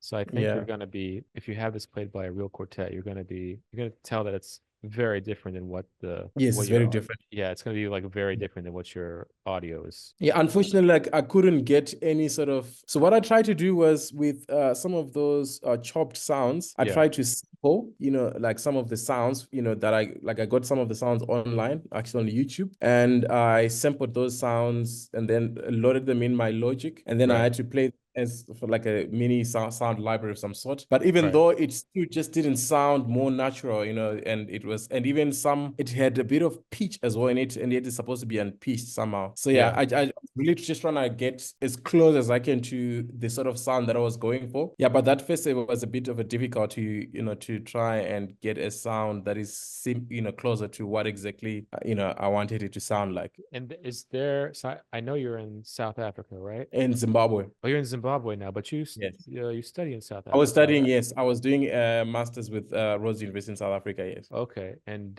you're done with that now? Yes, I finished, yeah. Okay. So you weren't able to find a quartet to play this there or at the school or So the one at the school, yeah, they're not that great. There is one in South Africa, I think it's called the Audio and String Quartet. They do play, but they also very much sometimes like pick what they want to play and if they have Right. time to learn it and that sort of thing. So I did reach out to them particularly. So this particular piece, I wrote it specifically for the competition. I had a separate string quartet that I'd written for my master's, and I was trying to get it to be performed. And, I reached out to them, and they were not able to help pretty much because of time and sort of, yeah. So this quartet that you wrote was for the For the competition? competition, Oh my yes. God. Wow. Yes. I feel see, I always tell people, like my students, Yeah. don't write for a competition. Just just write whatever you want to write, and then if it fits the Yeah. competition, submit it. Because I Yeah. always feel, like 99 times out of 100, I just submit music I've already written. I never Yeah. write anything I've only done that a couple of times. I can count it with less than one hand the amount of times that I've written Yes. a piece for a competition, and a couple of times I actually won. So I guess it was I guess it was Yeah. I guess you did the same thing, right? So you kind of had an idea, Yeah. maybe you have a shot. So Yeah, I had a string quartet. I felt like I didn't want to submit that. I tried to yeah, pull a movement from, from the string quartet, and I felt like also because I had another idea in my head already that I was hoping that I was just gonna yeah, write. So when the competition came, I just thought maybe that's an opportunity for me to actually just put that together. From the moment I think the competition was announced, that's when yeah. I literally started working on this movement. Yeah, and but I was happy that I was able to do that. Actually, it was yeah, and yeah, definitely it was a very short space of time to be able to do Right. everything. But I was happy that I was able to put up a movement, to be able to submit for that. Yeah. So what was your strategy then? Because let's see, I must have uploaded that announcement video back in early May or so, or maybe Yeah. April. And then the due Yeah. date was like second week of June, something like that. And Yeah, then exactly. Yeah. I had a couple of weeks after that to adjudicate down to the Yes. 5. And Yes. then there was a couple of days after that where we met with the jury. So like, Yes. this is a lot of music. It was like what, 8, 9 minutes of music, something like that, to do in It like a was, yeah, month and about a half. 6. Yes. Yes. What was your strategy then to start from nothing to this? Yeah. Because this is a lot of good work for only like Yeah. less than 2 months. So yeah, so what I did was so I had the idea how I wanted the piece to be. I had the idea of that percussive introduction Right. in my head, and Yeah.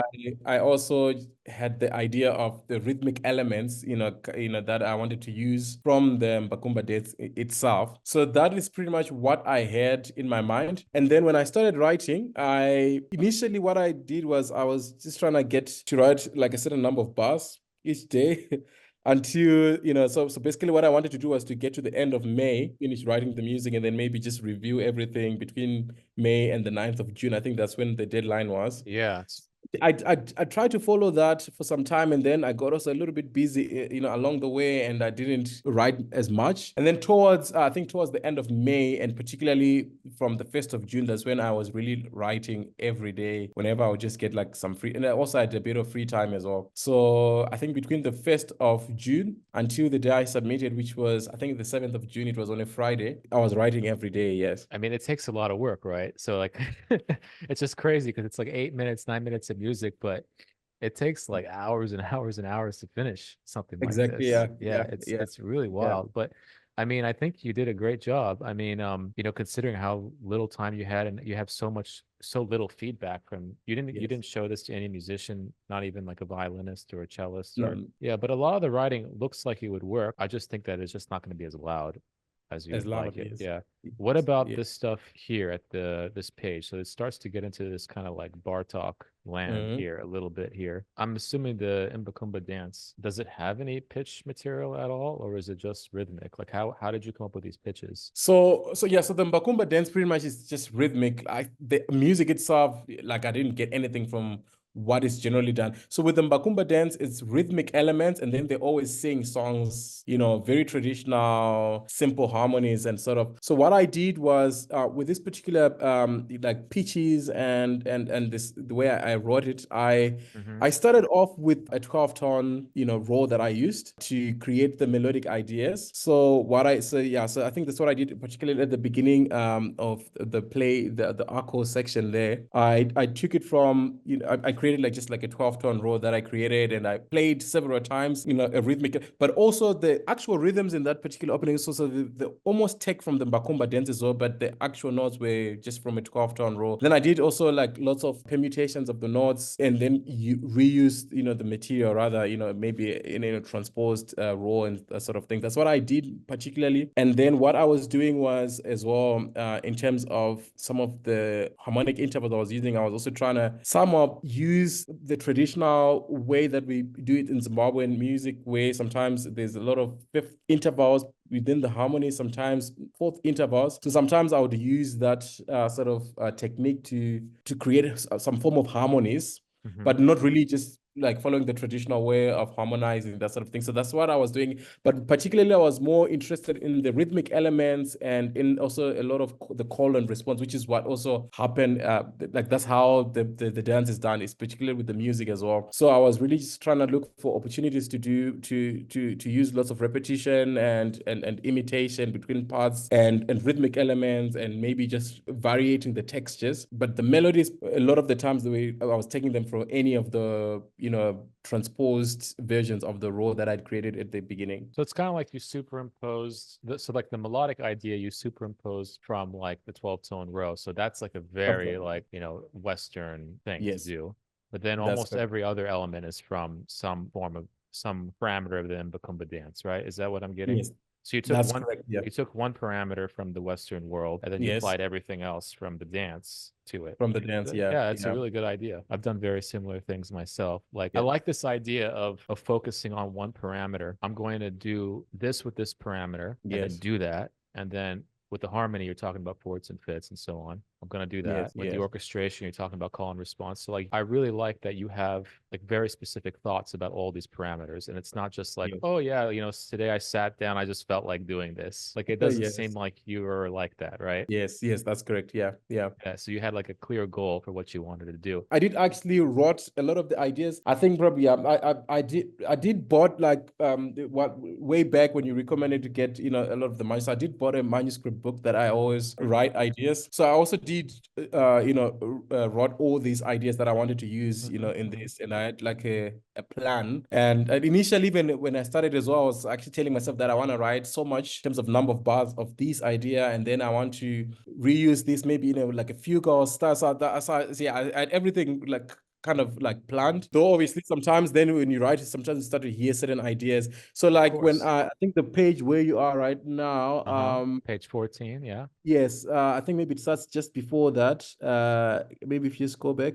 Yes, yeah. So from that moment, I think that's part two. So it should be like the first page in the middle, where pretty much what I did was I moved away from the 12-tone raw and created a melody that is more in like using pentatonic notes from the pentatonic scale, which is very much what we do in our like African music, also in Zimbabwean music. So I was using that. Then moments here and there in between those pentatonic melodies, I was also just taking again or going back to that original melody and maybe transposing it. So that's what I was using. So here I was pretty much mixing again, very traditional elements, and that ostinato in the cello as well. It's actually how the drummer plays, in the Mbaqumba dance. It's actually the rhythmic element of the drum. So I just created like some notes around it, and then just repeated it whilst I play those melodies at the top, which is also very much what you would hear in the performances of the Mbaqumba dance. And then in between, like I was adding moments like in page 14, there's the second bar. Yeah, so then I would go back to that idea again, kind of go back again to the pentatonic melody as well. Right. So you have like your pentatonic melody here, and it's introduced here, but then you go back to kind of that serialist thing here, but you're jumping.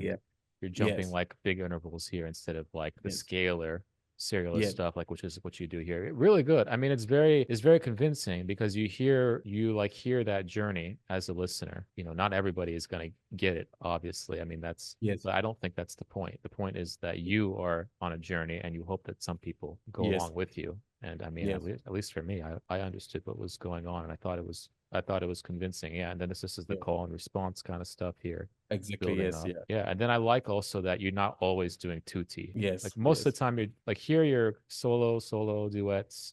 Then it's tutti for a lot of it, and then you go here, and then you start to like break it up. Or is it? Yeah, you start to break it up into like duos. Like you have just the violins playing. I would have even liked to see this more, actually. Two violins playing, viola and cello playing on their own. Maybe viola and it's a short piece, 8 minutes, so you can only do so much. But I would have liked to see you break it up a bit more melodically, because you do that in the beginning. See how you break it up rhythmically? So I would have liked to see structurally the orchestration come back to this kind of soloistic duo trio world, because you do it with the rhythm, but you sort of start to do it with the melodic and pitch material. But if you just do a quick look at the score, you'll see that most of it is tutti. And then you go and then you bring it back here a little bit, but I would have liked to see a little bit more bared down orchestration. You see, it's all tutti here. So I would have liked to see a little more, because you introduce it that way in the beginning. So I'm kind of expecting something like that happening subconsciously, but with the harmonic material. But like the more you're writing, and I'm sure you're figuring this out, the more that you're writing, like your synapses in your brain are firing faster, right? Like you're not like thinking about so many things at once anymore, right? Like is it becoming easier for you to compose the longer you compose, or? Yeah, so like definitely, like the more I was writing, particularly from the time I was doing my master's, I think that's when I really started writing for strings. I wrote like a full work for a string quartet in 3 movements, and the more I was writing, the more I was also learning a lot about writing for strings. I hadn't listened to any of the Bela Bartok string quartets, and I think you're the one who was suggested at one, and I was when I was going through some of the composers, and I listened to one of the string quartets, and I started actually getting as well a lot of ideas as far as what is possible, and the kind of sound that I loved myself just by listening to a lot of string quartet music. So yeah, the more I was writing, the more I was also just feeling like I'm getting better at it, and some of the things I was just doing without really having to check whether it's it's idiomatic and that sort of thing. Yeah, but the next step definitely for this piece is to get feedback from musicians, because you got feedback from composers, getting feedback from yourself, obviously, as you're writing it. Feedback from musicians would be the next best thing, even if it's just like a violinist or a cellist or a violist, like even one person to go through this would be very, very helpful, because I think most of it is quite playable, actually. It's just that introduction, like we talked about. I'm not sure how it will balance, especially like when you start introducing pitched material, like the pizzicatos. Like once you start introducing this stuff, like I wonder how it balances with this kind of non-pitched material. So, but this part will be very dramatic at 138 when the pitches come together and you got everybody on open strings. This open D string that's on the downbeat. Like that would be very dramatic. I would have even had a double stop Ds on all 4 instruments. Yeah, Okay. I would have had a double stop. Put the D, 2 Ds on this string, 2 Ds. Yeah, you got the open D, and then you finger the D on the G string. The G string, yes, yeah. You have both of them, and then because the next note is open too, G, so that'll be easy. Just lift the finger off. The same thing here with the viola, because you got D and G, and same thing with the cello. So you could have had like a double, like really aggressive, So more opportunities for stuff. But anyway, this is just like now getting into the little tiny details, Like you will hear this stuff when you hear a real quartet play this. Yeah, I think that was pretty much the ideas. And I think like when I was writing it myself, I think there were moments when I'd actually start to hear like more ideas, just like hearing how the music should progress, particularly like again the same page from that last system there. So like so sometimes what I was doing was like I would think of like a gesture in my head, like what I want to hear, as far as maybe just the build up of the music, and then when I would write maybe a few bars and play back,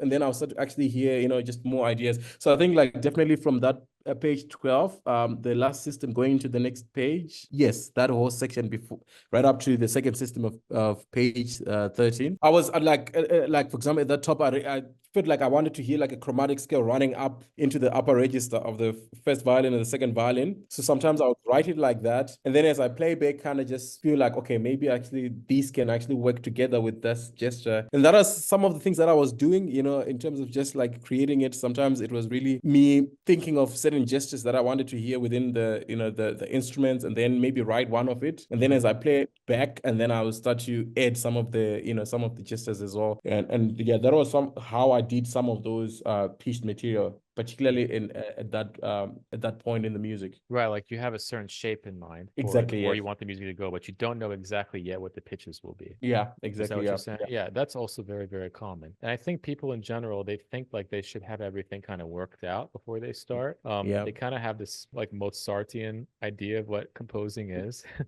Like, oh, he just like it just happened to him and I'm just writing it down. But you're showing that no, it wasn't like that. You thought of this and you thought of this and you thought of this and you thought of this. And then you see this and you think someone just wrote this down one day, but it wasn't like that. Like you said, you were working on this like every day at one point. So I like obviously I like the quartet, and I like the intermingling of different Yes. genres and things like Yeah. that. And yeah, and a lot of it is in my wheelhouse too in terms of things I like. So personally, I like this piece a lot. It kind of stood out to me immediately, actually, in the submissions because it was so different than most of the other submissions. So good job. What else would you like to talk about besides the quartet? Yeah, I think like I definitely wanted to hear, the kind of feedback, because I was thinking just maybe, I would maybe trying to even get like a portion of it, just recorded. So I've been really just trying to look at different opportunities, or rather options for me to get musicians. I don't know if you know them, but I saw something about the Budapest Scoring Orchestra, and then they mentioned on their website that they can also do things like string quartets if that's what you want. And it's really just, and I thought the prices were fair, based on like what you'd want to get. And I was probably thinking of maybe getting, even if it's not the whole piece, like maybe a section or something of that, just to get it recorded, and maybe just also like get that feedback from musicians, and also hear how it will actually sound when it's played live. Particularly that first section as well, like, from the feedback that I got from the composers themselves. Yeah. So that's just probably something that I was thinking, particularly with this piece of music. And maybe I was also thinking of writing maybe 2 more movements and make it like a complete string quartet. I think it's a good idea to write the other 2 movements, but I think it's even a better idea to see if it's possible to get any part of this thing played. Because have you heard any of your string music played before? Not yet. Yeah, that's really important, especially if you want to complete the quartet. Now, the Budapest String Quartet, I don't know, or the Budapest Scoring Program, I don't know if this would be a good match, because at least from what I've seen, you really would prefer to have a string quartet that actually likes to play music like after the 1900s. Because a lot of that stuff that they do, which is fine, it's good. It's a lot of the music doesn't use extended techniques or nuanced techniques, like they're used to playing more film scoring type of stuff, which is completely fine. That's what they do. So I don't know, like, if you gave them the score, if they would necessarily, especially without you there, do exactly what you want. I'm kind of fearful of that, because the worst thing is you pay a bunch of money and then get a result that wasn't what you wanted, and there wasn't really a way for you to control it. If you pay a bunch of money and it sounds great, that's different, because then you got a great recording. But if you pay a bunch of money and it's not great, it's just very frustrating. I personally wouldn't. That's just me, but that's up to you at the end. And maybe if you show them the score, maybe they would tell you. My thinking is that they wouldn't even look until like the day of, because that's just how most scoring operations kind of operate. I would just be careful about that, at least in my experience. Like, even with orchestras, I have like professional orchestras, they don't really look at the music until like the week of. You have to be really clear what you want. Yeah, but there are a lot of string quartet competitions where they would play the music. And I know you're in Zimbabwe now, but if you ended up doing a doctorate somewhere, that would be a really easy way to get the piece played. So also, like, for me now, I'm actually I will be relocating in October. So I got like a job to work in the United Kingdom, as a high school music teacher. So Cool. That's great. so I've one of the reasons why I've been really, trying to get like that kind of opportunity, rather, from the beginning of the year. Unfortunately, I then got offered a job in one of the high schools in the United Kingdom, and I was also now probably considering doing my doctorate in the United Kingdom, and maybe even if it's like on a part-time, but just being close to musicians, and one of the schools. That's one of the things that I was thinking, that maybe it will really help in getting a lot of the other music that I want to write, or even the ones that I've written before, to get musicians that can actually play the music. And I don't know what, maybe if you would probably have any recommendations. The only school that I checked at the moment that I saw that had like an option to do the doctorate also on a part-time was, I think it's the Gado School of Music. Yeah, so this is a great school to study composition for sure. Guildhall School of Music. Yes, yeah. And if we just look at the composition program, let's see who's over there. Julian Phillips, Holly Harding, Paul Newland, Julian Anderson. Like, Julian Anderson. Actually, I had a back and forth with Julian Anderson maybe like 10 years ago. He was very nice. He sent me like this huge email. I asked him feedback about one of my pieces that I wrote when I was at Juilliard. And I asked him if I could study at Guildhall actually for my doctorate, because I was thinking about moving to the UK actually too, but then it didn't happen. But he was very nice. He's like you would be, yeah, you would like studying with him. But that being said, PhD programs, I don't know if you know this in the UK, they're only like 3 years long. Yeah. You know that, right? They're very Yes, short. I've noticed that. Yeah. So even if you were doing it like full time, I don't know how much. I would think that it's not that big of a time commitment, but I could be wrong, But this is part time, you said. I mean, what does that even mean? I haven't even checked, but I just saw that they mentioned on the website that you can also do it on part time. I'm not sure exactly how they do. I understand, like in the United States, you have to complete a certain number of maybe Yeah. years actually studying full time, doing exams and sort of. I don't know if Right. that's correct, but I'm not sure because I know some schools they were saying that it's a lot of their doctorate programs will be more on a full research, maybe just getting straight onto your composition projects and maybe the written analysis for it. So I don't really know how they do it in the United Kingdom, but I think something that I probably want to see exactly what actually happens within the programs. Yeah. I mean, I would just contact the admissions office directly, Have you been doing that? No, I haven't actually. Oh, at all, yeah, no, you should not be afraid to do that. I mean, I wrote to Julian Anderson, so and he wrote me back. So I can't promise he'll write you back, but Yeah. back then he did. So that was that was very interesting. So I mean, Yeah. you never know. These people might write you back, especially if they like your music, and that at least will get you a foot in the door. I would not be shy. You're in a situation where you already know you're going to be in the UK. You have a job. You're going to make income, and you're trying to progress with your composition career. And most people in this field of like more classical composition, they're gonna end up getting PhDs and doctorates. Everyone I know, if you watch the podcast, like almost all of them have doctorates that I interview, and they're all getting their music played. Part of that is it's not just about the education, because a lot of people, once they get the doctorate or once they're entering into a top doctorate program, they're already quite educated. It's more like it allows them to continue.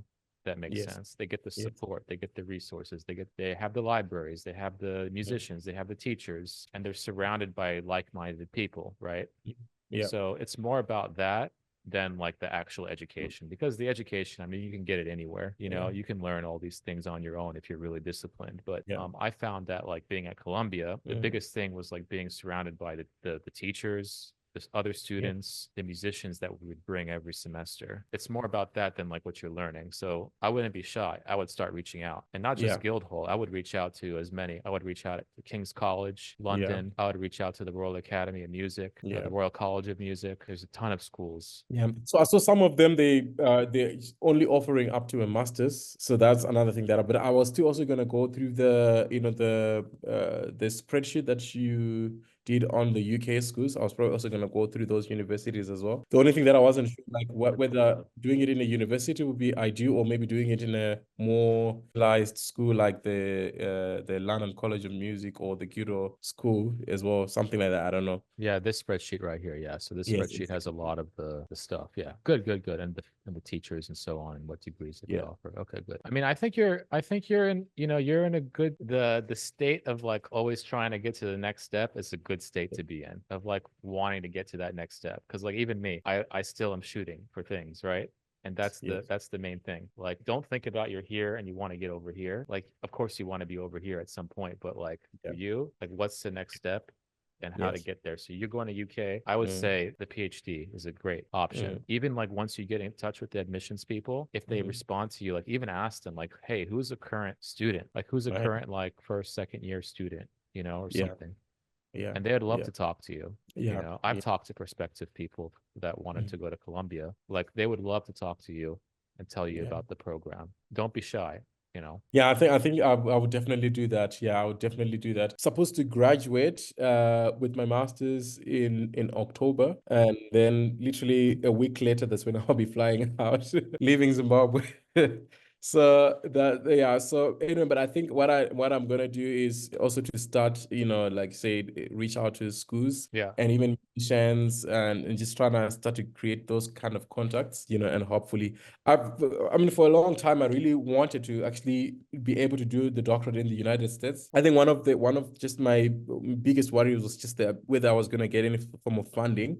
I know there are schools that do offer funding and everything, but I think maybe that was just the only thing. And I think the biggest challenge that I had even from that time that I wanted to go to the United States was really just to get musicians to be able to play the music. Right. So a lot of the times I might have so many ideas in my head, but then I started thinking about who is actually going to be able to play this. I end up just not doing it. So I thought maybe like particularly going to the UK, even if it's like for a year and so, trying to see if I can, make contacts with musicians or schools and that kind of thing, and start to get some of the music, played. And then I guess that would also, help me in terms of really adjusting to, some of the things that I'm already doing as a composer. And then also even help in terms of the application process, to study further. So what I told myself, from the time I was doing my master's, that I think I'm really happy to, to take it a step at a time, and if it means that maybe for now I need to be able to try and make connections, get musicians, and then until I get like a good portfolio of works that have been performed live by musicians, and then move on to the next step. So at the moment, I think I'm happy to see how it goes in the United Kingdom whilst I'm working and trying to also particularly get the music to be performed. That has been really one of my biggest priorities. And then once I've got something like that, because particularly with any of my chamber works or instrument, I've never had any recordings of those. I've had a lot of performances for my choral works, and that's just that. So that was one thing that I was just telling myself, I guess, what, let me just do it like that. And if I get there, I'm trying to see if I can make connections. So I did a program last year, but I didn't benefit a lot from it. So there was this program that I saw which was being advertised by Juliet through the extension program. And they like a conversation. In my mind, I thought maybe it was one of those programs where maybe you actually be able to get, performances of the music and so on. So I did that for the 13 weeks. And the musicians pretty much, they would just come to read. And well, I did benefit. The feedback was, I think what we did with that, within those 13 weeks is we had to, the ultimate project was to write a horn trio for a horn solo and a violin and a piano. That was the main project that we were working towards. And then we also did, but prior to that, we had like a little short piece for violin solo, a little short piece for horn solo, and I think a little short piece for piano, I think. And if everything was kind of adding up, then we'd like a little short piece for violin and piano. And then eventually we did, we submitted the horn trio. And so in each and every section, every session rather, so we would write, maybe then would play during the online sessions. You'd play through what you have done, and then you'd get like feedback from the professor and also from the other students that would also give their views. So particularly you'd have to write them some music,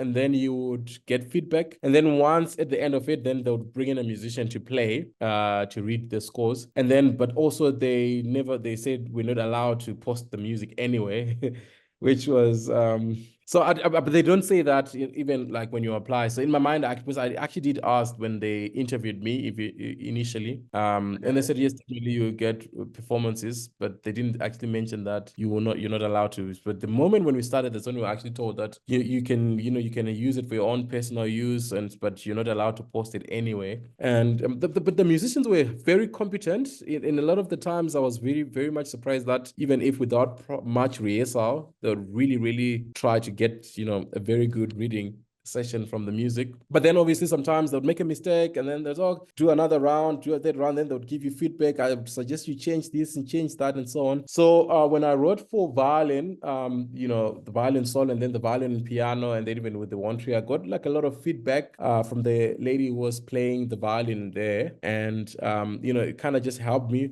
But it wasn't also like what I thought. I actually thought maybe it was one of those where you would probably actually get like a proper recording of some sort. So when they played all these pieces, it was like over like a Zoom call like this, and it was over a Zoom call, yeah. So you would just like listen over Zoom. But what also Professor Daniel would do is he would also record with his, I think, phone or something like that, or like a recording gadget, which would give you a better audio, and then you would then send it to you, just the audio. Right. But I would usually just watch on Zoom, and then you get the feedback, and then that was it. Yeah. I mean, that's so lot of little little bits of performing, which is not Yeah. bad. But it's Yeah. strange that you can't use the recordings at all, and you Yeah. can't, and they don't give you like a more proper recording. But that price, $1,300 for 4 months, it's not really that much. It's not So you that much. can't. Yeah. Yeah, it's like actually it's relatively inexpensive for what you're getting, because you're getting, what you said, 3 or 4 little Yeah. performance, like not performances but sessions. It's not Yes. really that, it's not that bad Yeah. with guidance. Yeah, for a little bit more money, I think I personally would pay a little bit more to get like a Yeah. more proper recording, Recording. and Yeah. Yeah. maybe Yeah. double, I mean at least double, I would pay to, I mean, I don't know how it is where you are, but like here in the US, like that amount of money, for example, because I made this calculation recently, like a composition class at Columbia for one semester is like 9 grand, and you get one recording at the end of it. Yeah. So Yeah. it's expensive. Yeah. It is. Yeah. 1300, it's not really that bad, but it's online, and if they're not Yeah. 100% suited for it, Yeah. it Yeah. could be, I think it's better than nothing. Yeah, you it know, is better than nothing. right? That's correct. It is better than nothing. Yeah. So yeah, I think that's pretty much where I am at the moment as far as. But I think what I really want to do, is to be able to still somehow continue getting some form of private lessons. That time I was then got into the whole masters, and I was so Yeah. swamped trying to finish it up, and because I didn't want to spend another year doing it. Yeah. So I was really pushing myself, and also my supervisor was really, really putting a lot of pressure on me. But eventually I wrote a clarinet trio from the idea that we originally had. For my masters, I wrote a clarinet trio, and I'll probably be happy to share with you if you probably want to have a look at it. I did wrote a clarinet trio in 5 movements, and I wrote then the string quartet in 3 movements, and then I wrote a choral piece, which had a piano and a string quartet as well. Okay, so you did all Yeah. those for the masters. I did all that for the masters. Yeah. Okay. Yeah. And does any of those have a recording? None of them. Well, so what I None. did with with the choral piece, I pretty much tried to sing the parts myself, and just to get like some real voices singing, and a few like 2 of my friends also helped me to try to. It wasn't a great recording, but Yeah. I guess better than just having a MIDI realization of the score. But then everything else, like the string quartet and the piano, was all just from the software. So what I actually did was last year, at the end of last year, we had a concert, and I tried to get that choral piece to try to include it in the program here at school. I didn't do the whole song because it was very difficult for the students, but I took like a section from the piece, and then we did it, which kind of they really enjoyed it. We still struggled a little bit Yeah. so I never really recorded it because of that, but generally the feedback was very good, as far as the music itself and everything. I then also, I think also like someone else as well, I don't forget what they're called, but they were saying that they can also do like professional recordings of choral pieces and everything. So I shared that with them, and they sent me like a quotation for a professional recording of that piece. So I thought maybe that would probably one of the things that I'll probably also try to save money and do, and just get like one of those, maybe that particular choral piece to be recorded. Yeah. I mean, again, when it comes to career advice, take it with a grain of salt, everything I have to say. Yeah. But my personal feeling, just hearing everything you're saying, I would say that the number one thing is reach out to as many of those PhD programs as you can in London. Let's see what kind of response you get, and try to meet with those students. That would be the number one thing. The second thing I would look into from now is like, what are the kind of the small concert series that are going on in London? Like, what are like not the BBC, not the not Royal Albert Hall. Forget that. Yeah. Like, that's not going to get you far, because there's going to be thousands of people there, and most of them are not the contacts that you need. I would go to these small concerts that have like 20 people or less. These are the concerts that they want audience members there, they want butts in the seats, as I call it. So if you show interest in what they're doing, and you come and you go to enough of these things, like, and you can go up to these people and just introduce yourself. Or you're new in town, you really enjoy their music, and just be friendly in that way. Don't tell them that you want them to play your music right away, but they will want to play your music though.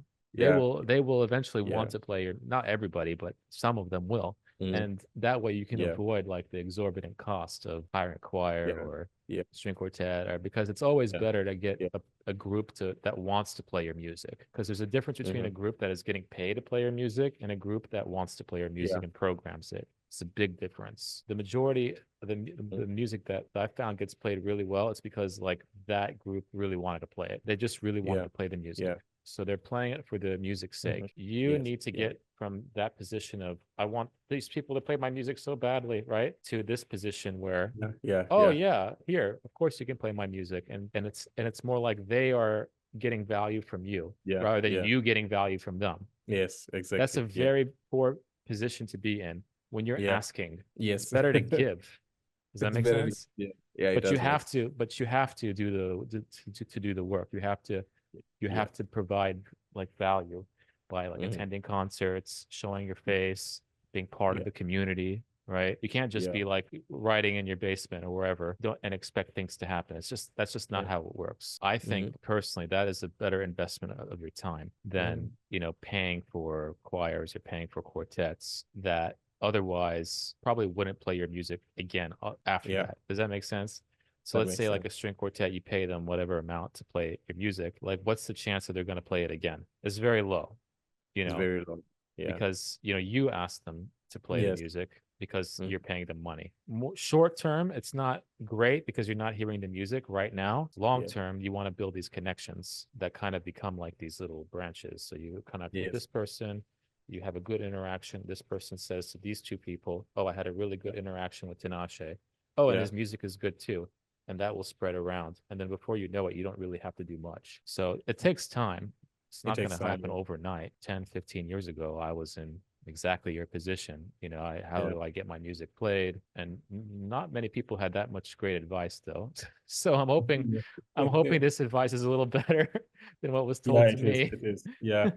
No. That's some great advice. I actually do have. I don't know if you still remember one of the choral pieces that I once played. Well, listen, that you once listened to. It was sung by a male quartet in Germany. It was like one of the unaccompanied pieces that I wrote, and the guys in Germany, they played it. So it was actually through a contact that I'd met here in Zimbabwe. He was visiting, and we met at a concert, like you said, and then we just were chatting, and I said, oh, I also write music, and please send me one of your pieces. That was the conversation. And then he went back to Germany, and then I reached out. I said, oh, remember, we met. And then I said, oh, I just want to send you a few of the stuff that I've written. So I sent him that stuff, and then he then reached out to me and said, oh no, we actually would want to play, to sing this at our concert. So they did, and they did a brilliant job. And now just recently they've reached out, actually asking me to write a piece for their mixed choir but unaccompanied, and another one for a female piece. And so I was also just telling them that actually I'll be relocating to the United Kingdom. They were so excited, and they were actually saying, "Oh, it would be great even if you're able to come to Germany." And so it's like what you said. I think it's better to actually create these connections, and because then they actually want to play the music or sing the music, and you won't really pay anything. Yeah. Right. And then the next question that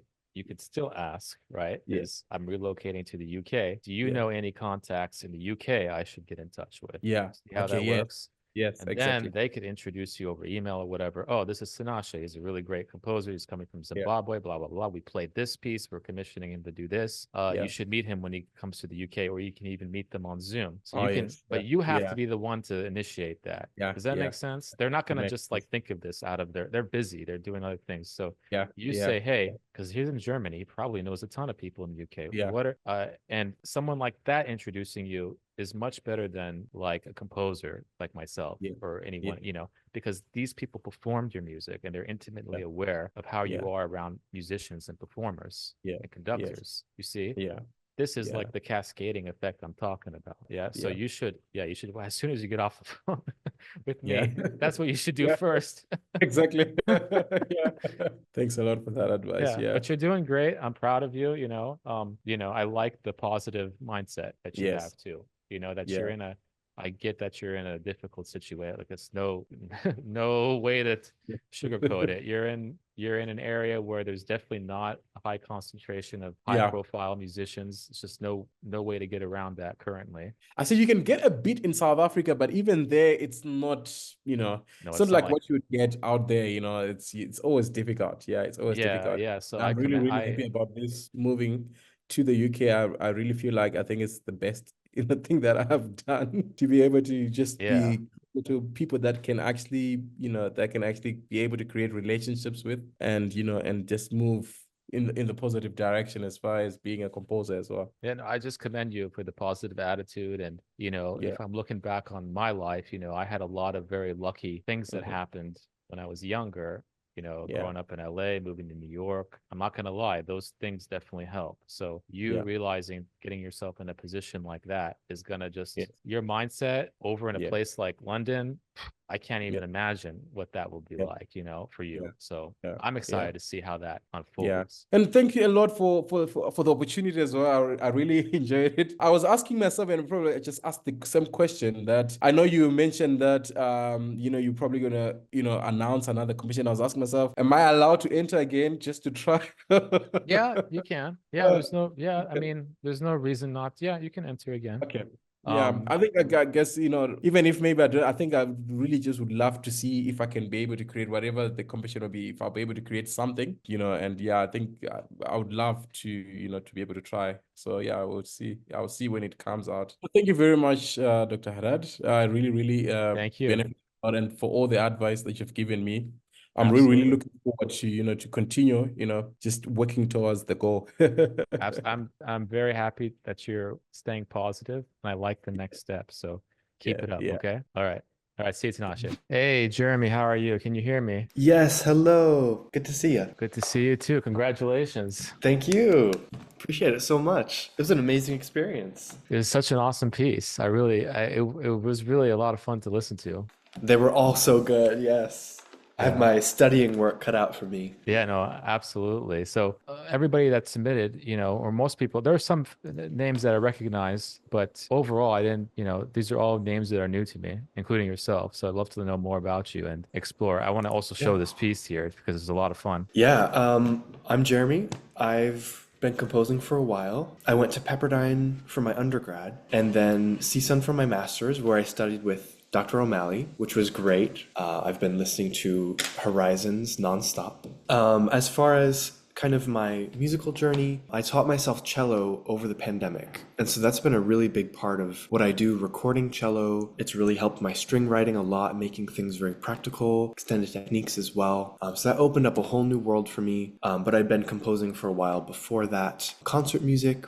And I also do scoring sometimes. I did a lot of commission work for a yoga app, and I have some upcoming projects that are like audio tour and meditation type things. So wow. And so yeah, I'm between jobs right now, and so it's great to have this lesson to reflect on like how precious music is, and also how like some career struggles with what directions to go with music and outside of music as well. It'll be nice to talk about that. And I am currently finishing up an orchestra piece. Okay. So it'll be great to get some listening recommendations too, because I know you'll have some really great stuff to listen to. Do you have that score too? Or do you want to show that eventually? Or that would be cool to look at too. Yeah. I'd love to get quartet notes, and then we're gonna go over. We're definitely going over the quartet first. Sweet. I actually, when I saw this, I sent this to. I'm not gonna say who it was, but I sent it to a well-known composer. I said, "This ricochet thing. Have you ever seen this?" No, I invented it. Okay, so that's what I wanted. That was my first question. Where did you get this? Because this is awesome. It's just so like I know exactly useful. What that. Yeah, you gotta like trademark that or something. I know. I'm flattered. Yeah. I wrote a string orchestra piece, and so tried that out with them, and it really made the creative process easier, like not having to deal with feathered beams, and the counting was easier to see, so I've stuck with it. I like it. I like it a lot, and I appreciate that you actually wrote out what this would sound like too. Yeah, and just made it crystal clear what it was, and all this stuff too, like these glissandos, like these really like timed, like it's not a it's more like a exponential glissando. Yeah, really cool. I mean, I haven't I'm sure something like that exists already, but I haven't seen it so clearly notated like this before. I have to do it in pages, so it's an extra step, and I don't do it for every piece. I think that's why, because like finale, Sibelius, you just do a line. That's much easier. What did you write this piece in? So I wrote it without the gliss lines, Okay. without the boxes, without the arrows, and then I put it into pages, each page by page, to draw in those vector lines. That way I could get that smooth line just for the visual, really. And I just prefer that interface a little bit more.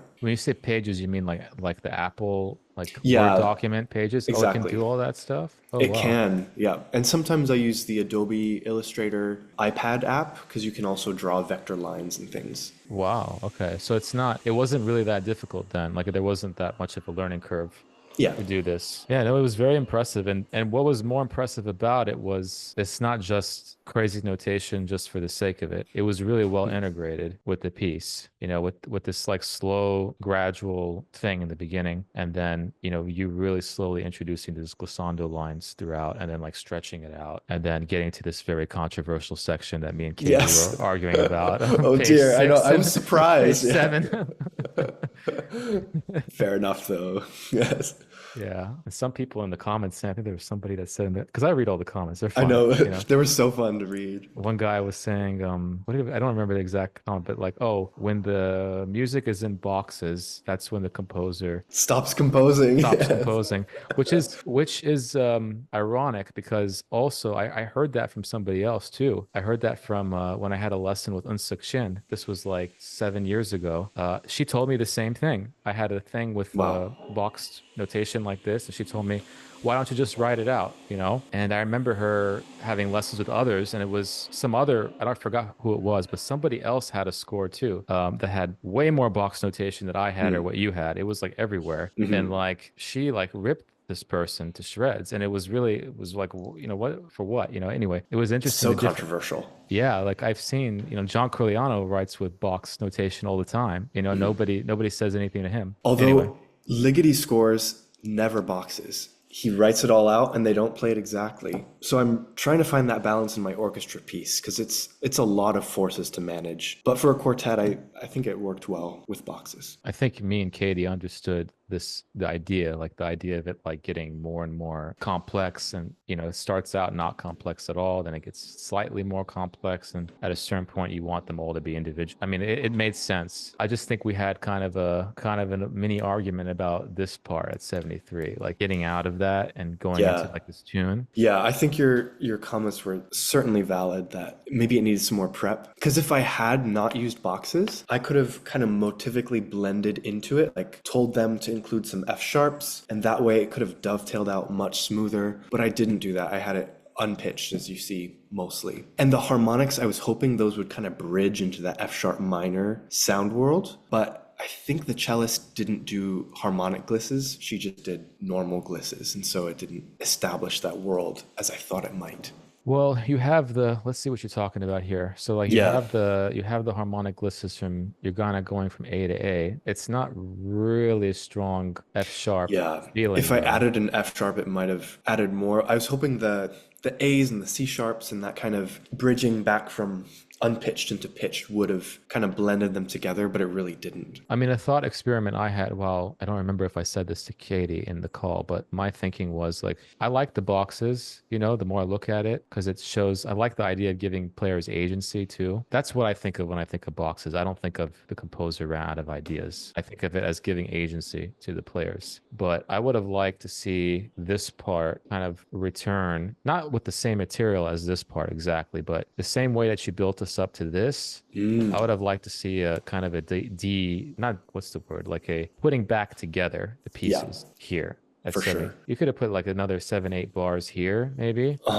And it would have been slowly getting back to some sort of normalcy and then fade out during the tune. And and then you would have this thing at 85, and now at 85 you're in the new like That would have been so tuneful cool. section. Yeah. With boxing, you lose control of the pitch. So if I had took up that control again, it could have been a better transition, I suppose. Yeah, I mean the idea is to get better, or like to not to get better, but to recognize where it's actually more important to have self-awareness of where things could be better. That's more important, because then when you don't have a teacher anymore, it's like, okay, what do I do? But that was really the big thing that I can't remember what else we were arguing about, but that was remember that. Oh yeah, this thing. Yes, This microtones. this was a fight too. No, it wasn't a real fight. It was just, what did I remember about this? That the microtones here didn't seem to serve as much of a purpose as it did in the first movement. And I don't know if you agree or disagree, or I would love to know your thoughts about it. I definitely agree. I think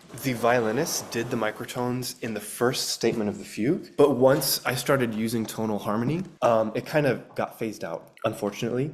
And that's because I used so much tonal harmony to develop this stuff. Partly, I think I wasn't sure how to use microtones and also do fast music at the same time. That's what I was struggling with. And if I could find a solution to that question, that'd be much better for my future work. But like having the tonality change and shift and having it be complex harmonically while also keeping a fast energy feel and using microtones is the challenge that I'm thinking of. And I think it has to rely with open strings and kind of drone patterns to make it practically easy enough. But maybe I'm thinking too much about the difficulty, and that's causing it to be this way. I'm just pulling up this score here by my former teacher, Georg Friedrich Haas, because what you mentioned, this whole thing about fast microtones is something he used to talk with me a lot about in lessons, like how to solve that situation. So he actually wrote this really ridiculous piece a couple years ago called Viter and Viter and Viter. And everybody should listen to this thing. This is like required listening. I think it's his best piece, which is saying a lot, because he has a lot of really good pieces.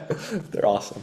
But this one, his whole thing was like how to deal with time with microtones and like how to speed up. So like even on the first page, like he's got like super fast microtones. Like look at that. Just for so he sets the tone. Yeah. Oh my goodness. They have to shift positions a lot. Yeah. I mean, it's one on a part. It's not like a full orchestra, so it's a bit easier to do. But the whole thing is about this idea of like changing time. So you'll see that it's hard to see just really quickly looking at the score, but it's all about like these accelerandos and these retardandos that happen over a long span of time. But he's also like not shy with using, not even like, he does a lot of repeated microtones in a lot of his music, but you'll notice here it's a lot of microtones that are not repeated. They're like moving around, which is really interesting. More contour. Exactly. More gestural. And it's not going to be, this kind of music is not going to be perfect the first time you hear it. Like if you listen to the recording online, it's not perfect, but you can imagine where players get more comfortable with reading, especially quarter tones. Like you can imagine where this can go. Like it's really exciting. Yeah. So anyway, that's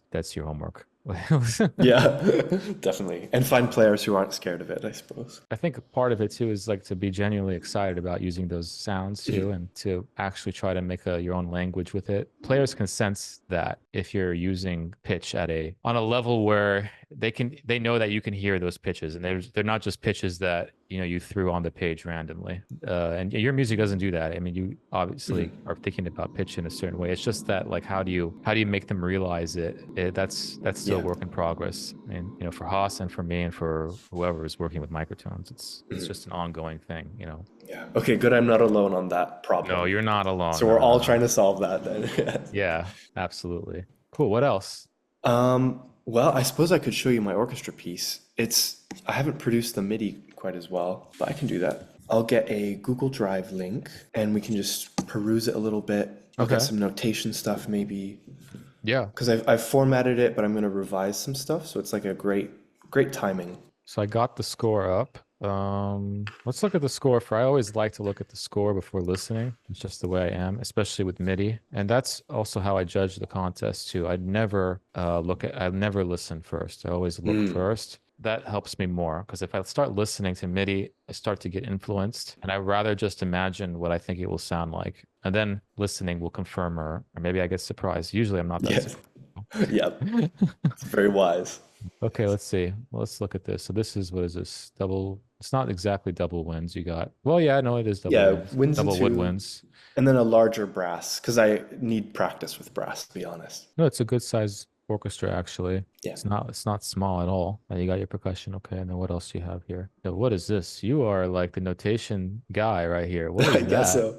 This symbol Yeah, above. Yeah, look at this thing. you'll love it. You'll love it, I'm sure.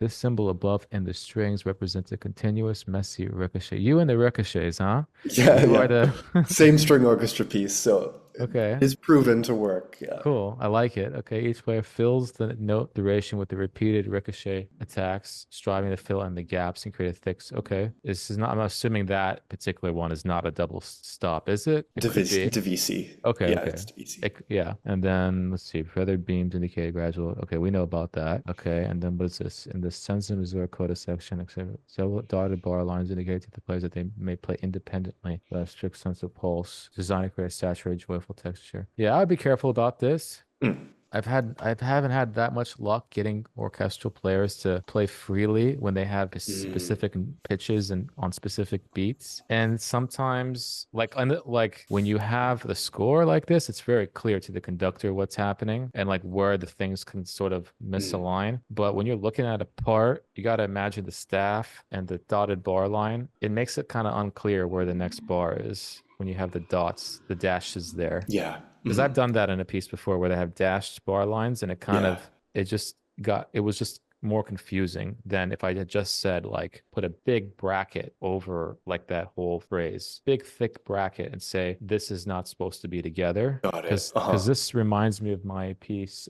It's a little bit like it's not exactly what you did here is a little bit like my piece, Ottawa. So this is the score. If you look at this, I got normal bar lines, but you see a thick bracket, right? And all the parts have this too. And it's not like yours, okay? But it has the same idea. This bracket has a little asterisk. It says, and you can see on the bottom, it says player performing music under the thick brackets acts as the de facto leader. The others must echo the leader as soon as each individual hears the leader play. The de facto leader is free to perform their bracketed music in terms of tempo and dynamics within a reasonable spectrum of the indicated tempo and dynamic markings. The first bar demonstrates an example of how this can be approximately realized. When no one has bracketed music, the ensemble should play in rhythmic unison. Okay, and that's when it gets more unison. So like, for example, I notated like something ridiculous, right? Like look at that first bar.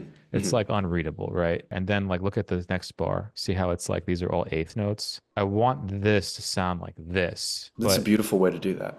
Yeah, and it sounds like nobody sees the score. This stuff sounded like the first bar, and you didn't have to do anything crazy to do it. But it's different than yours, of course. There's a leader and there's followers. People are playing the same rhythm, so you'll have to tweak this for your own. But I suggest doing that instead of the dashed bar line. Yeah, the piccolo starts the texture. I was thinking I could put the piccolo as a cue in all the parts, and then they'll kind of line up with the piccolo player. But I'm not sure if that's the right choice. So the idea is that you don't want them exactly following the conductor then. Right. So like the conductor is doing this, and then like they're like looking at him, but then not looking at him. Yeah.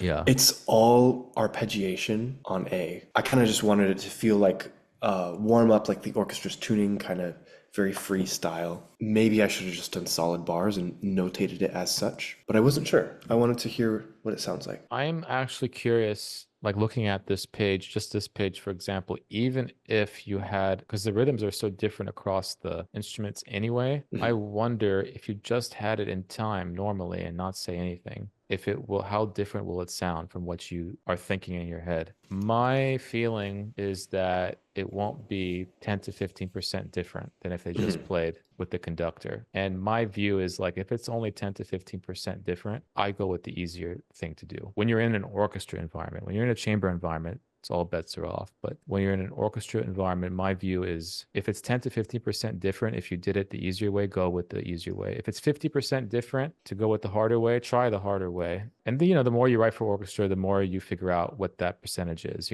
that's not going to happen with your first few orchestra pieces. But I found that out the hard way. Like I tried so much crazy stuff, but it's actually better to try out the crazy stuff earlier on, because then you can kind of do process of elimination. You were mentioning I Sheen, like that's why that piece worked, is because I just took out all the stuff that didn't work. I had like 5 of my old orchestra scores like literally on the table here, and I took a highlighter and I highlighted all the stuff that was good.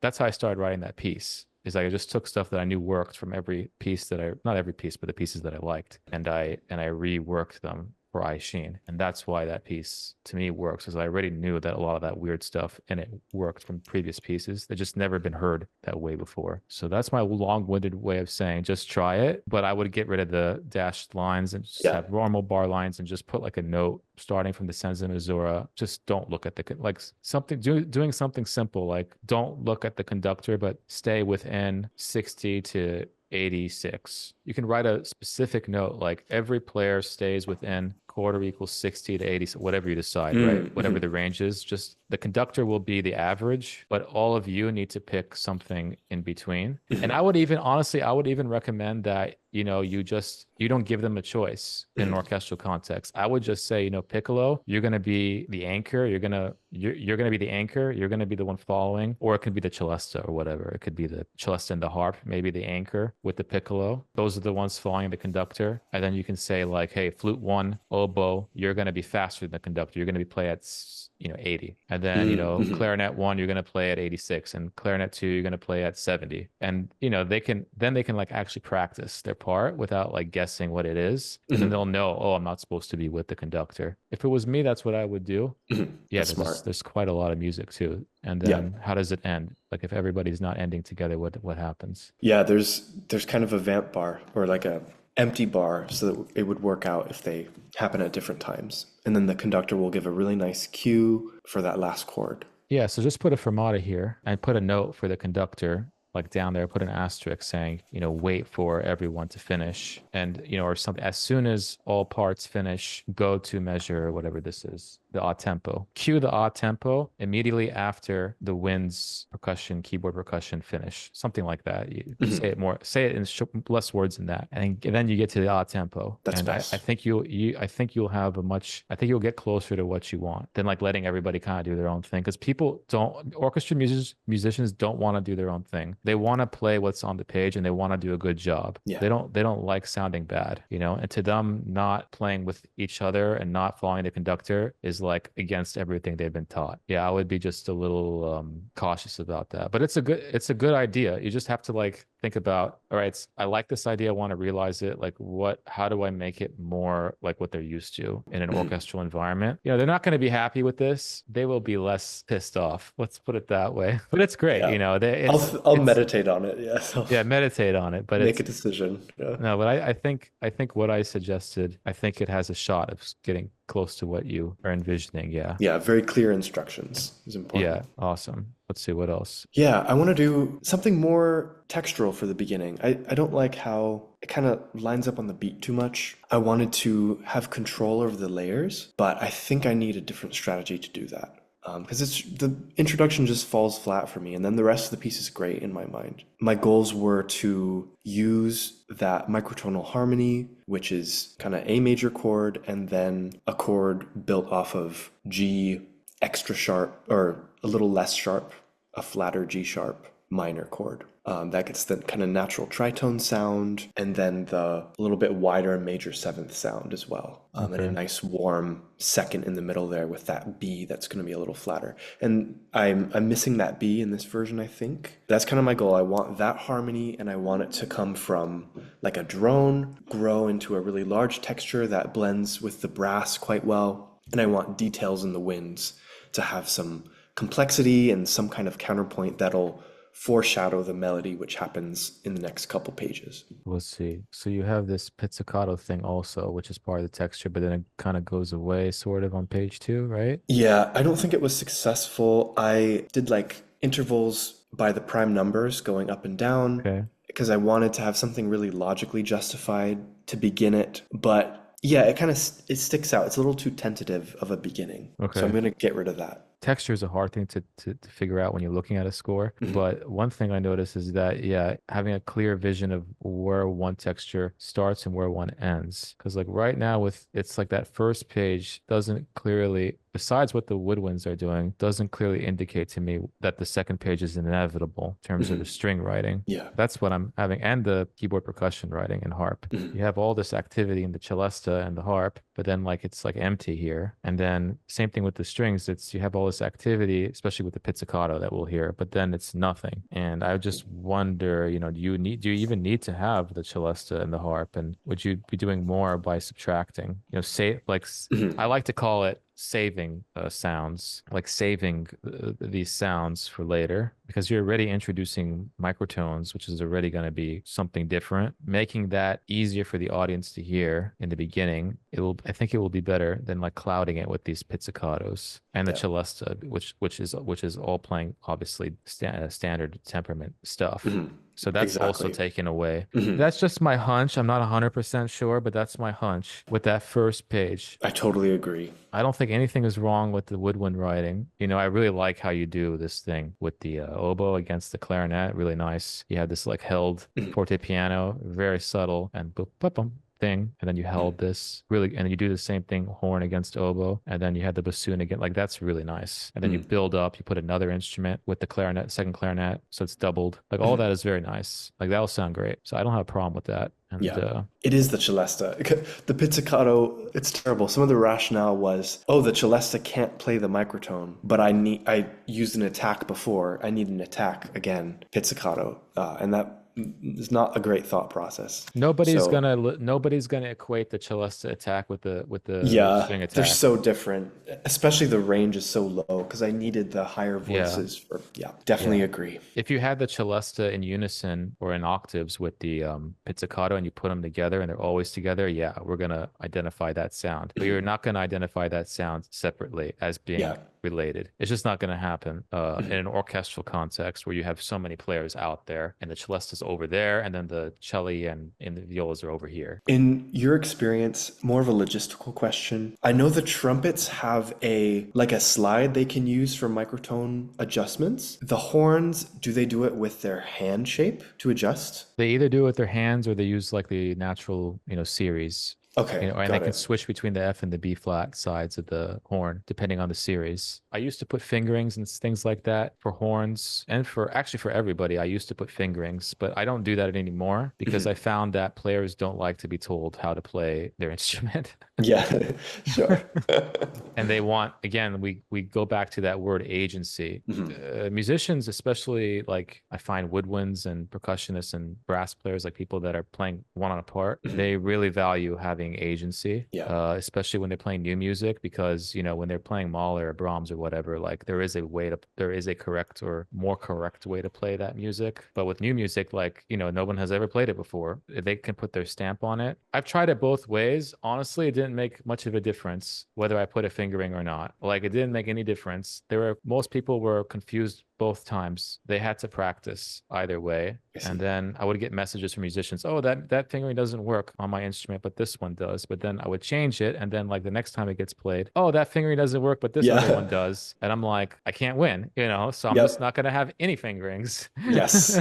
Got it. All right, cool. Yeah, I think I'll gut those first 5 pages. You don't have to gut things, but it's really important to think about like families of sound. Like I call them sound profiles. So like keeping track, not just of rhythm, harmony, melody, structure, all that, but also like what are the different sound profiles you're trying to build, and what are their relationships to each other. And that I find is really helpful, most helpful in an orchestral environment, because you got to remember that you are in front of the score 1,000 times more than anybody else would be, right? So keeping the sound profiles in check is really important. So yeah, I mean that's really what I was talking about with that first page versus the second page. See, like for example, this is a really nice sound profile. See this thing with the Glock, the tam-tam, the harp, the celesta, the cello, like that. To me, like when I listen to that, that's not 4 sounds, that's 1 sound. Like if I'm composing this, I'm thinking, all right, how is that sound going to develop in the piece? So I'm not just thinking about like how harmony develops, because that's like the obvious thing.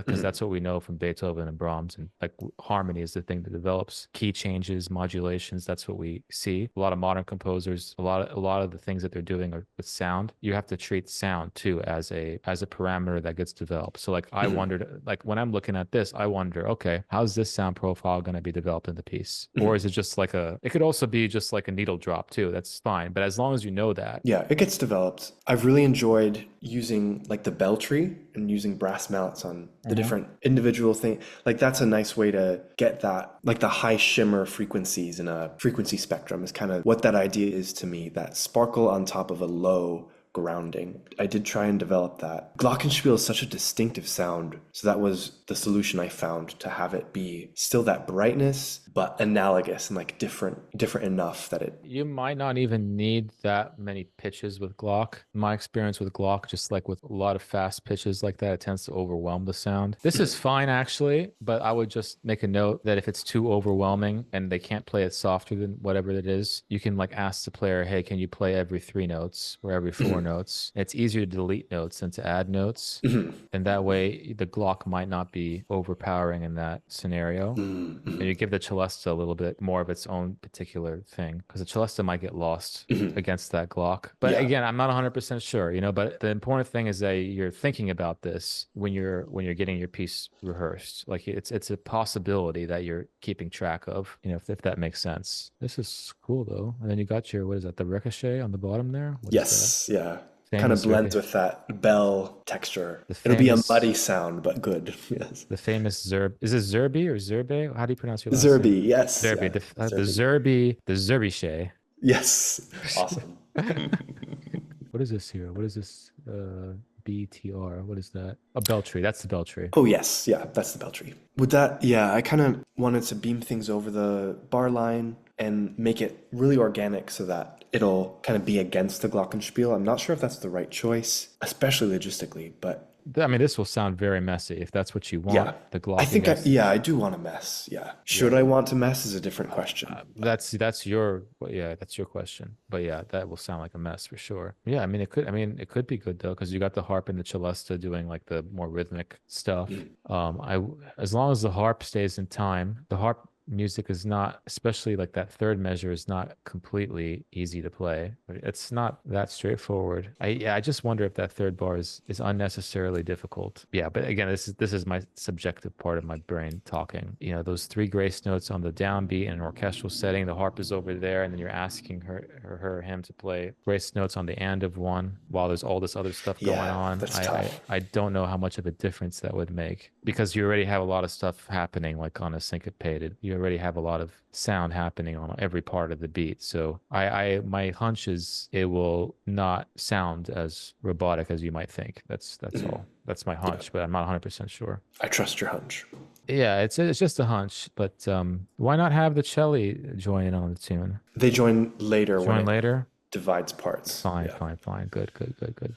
I'm so excited to hear it. Hopefully I can get it performed. Yeah, why not? I mean, this is nice because you're not afraid to just have the strings play on their own. Just to show all this too. There's so many empty, sounds so simplistic, but empty stabs is a good thing. You know, it shows that you're not just throwing paint everywhere and then you get brown. Now that I'm thinking about it, I'm very guilty of that. Okay. And then, yeah, you have your unison kind of homorhythmic thing at B with the winds. Yeah, see, like that right there, the bar after B with this clarinet and this is what I'm talking about by sound profile. You have the harp, bliss, you have this thing, and the clarinets. Like, to me, that is some version of that. I would like to have that more obviously connect in some way to that, because you kind of already do it with the harp. And I mean, you're already doing it with the figures, and the harmonic language is very similar to that. Like, why not? Like, why not get it a little close? Like, you already are introducing something different with the clarinets, because we don't have clarinets on that spot. So why not give us, you know, the celesta, or why not give us the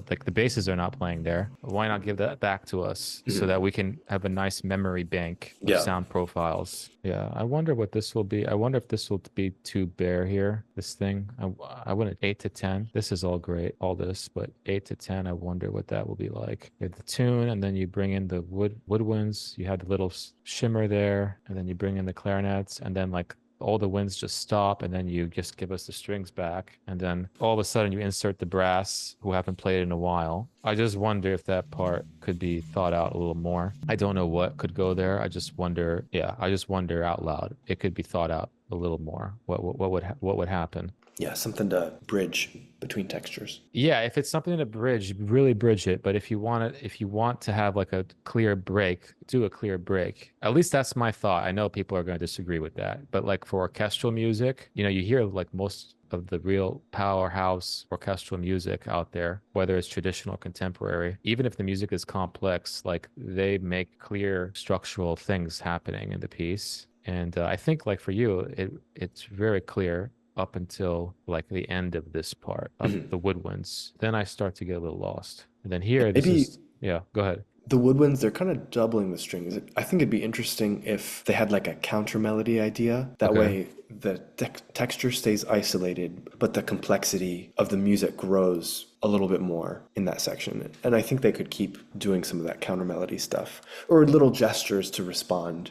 Since the violin main idea is a little bit slower, I think some rhythmic detail would be nice. Yeah, but like that's for you to decide, like those are creative decisions that have to be made. But yeah, that's my hunch. This thing needs a little more TLC. Well, this is all really cool. This is like your big climax. Saving the brass stuff for this moment is very cool. And then you have this, and then you get to that's cool. You give the first flute a chance. Low flute. Cool. And you get everybody out of the way. Very good. And you have clarinet. Same thing. You got everybody out of the way for that lowish clarinet. Nice. This is nice. And then you give us back F. I see.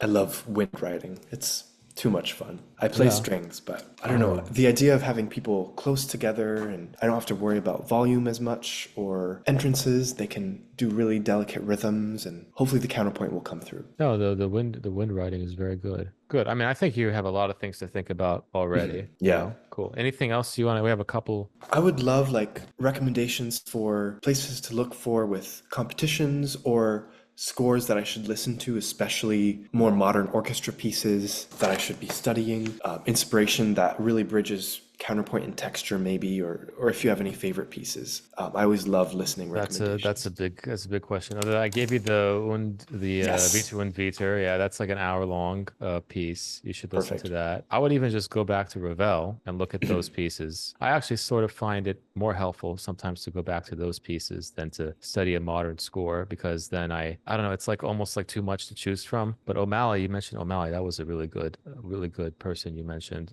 A lot of your music makes sense when you mention him. Someone like Bobby G also, that was one of the guys that his music reminds me of your music too. Someone like Charles Peck would be interesting to look at. He's another young composer. Another person to look at, Viola Evans. I think she really writes terrific, like this big expansive orchestral music, tonal music. Yeah, but also, to go back to, or Jared Miller. Yeah, Jared Miller too. He's a great orchestral writer. He has a great piece called Luster. Think you would like. Yeah, Jared is really strong orchestral composer that I think I love Thomas Adish as well. Always, I like the kind of old new combination he does. Yeah, but he does that because he knows the traditional rep like nobody else, so true. That's how he can do that, Yeah. So that's good point.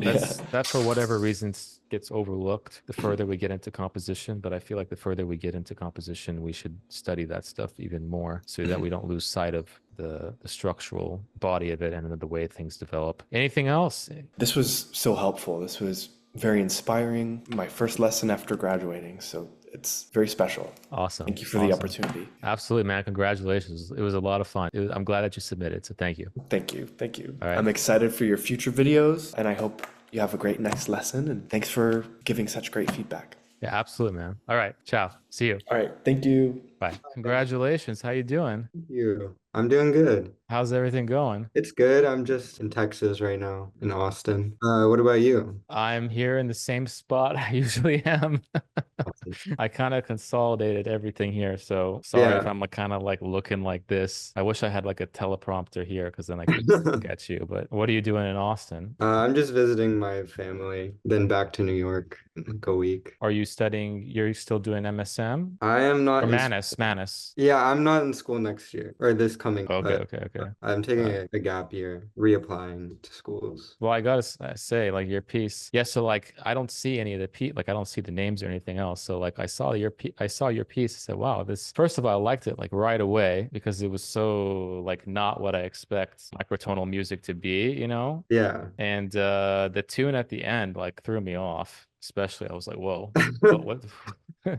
Yeah, it's Like funny that I did voiced. that actually because I was gonna have it be like a series where it's like pieces are in a quartet and a solo, and then Yeah. the quartet would reference the solo. So I would have like a piano piece or something that starts with that kind of melody or something. Kind of what I was thinking. But on its own, it does just kind of sound like a random little tune. Well, I mean, that was the beauty of it. I just didn't Yeah. expect if you put that thing in I don't know if this is something we talked about on if you put that thing in the beginning of the piece, it would not have the same effect at all, you know? Yeah, yeah, definitely not.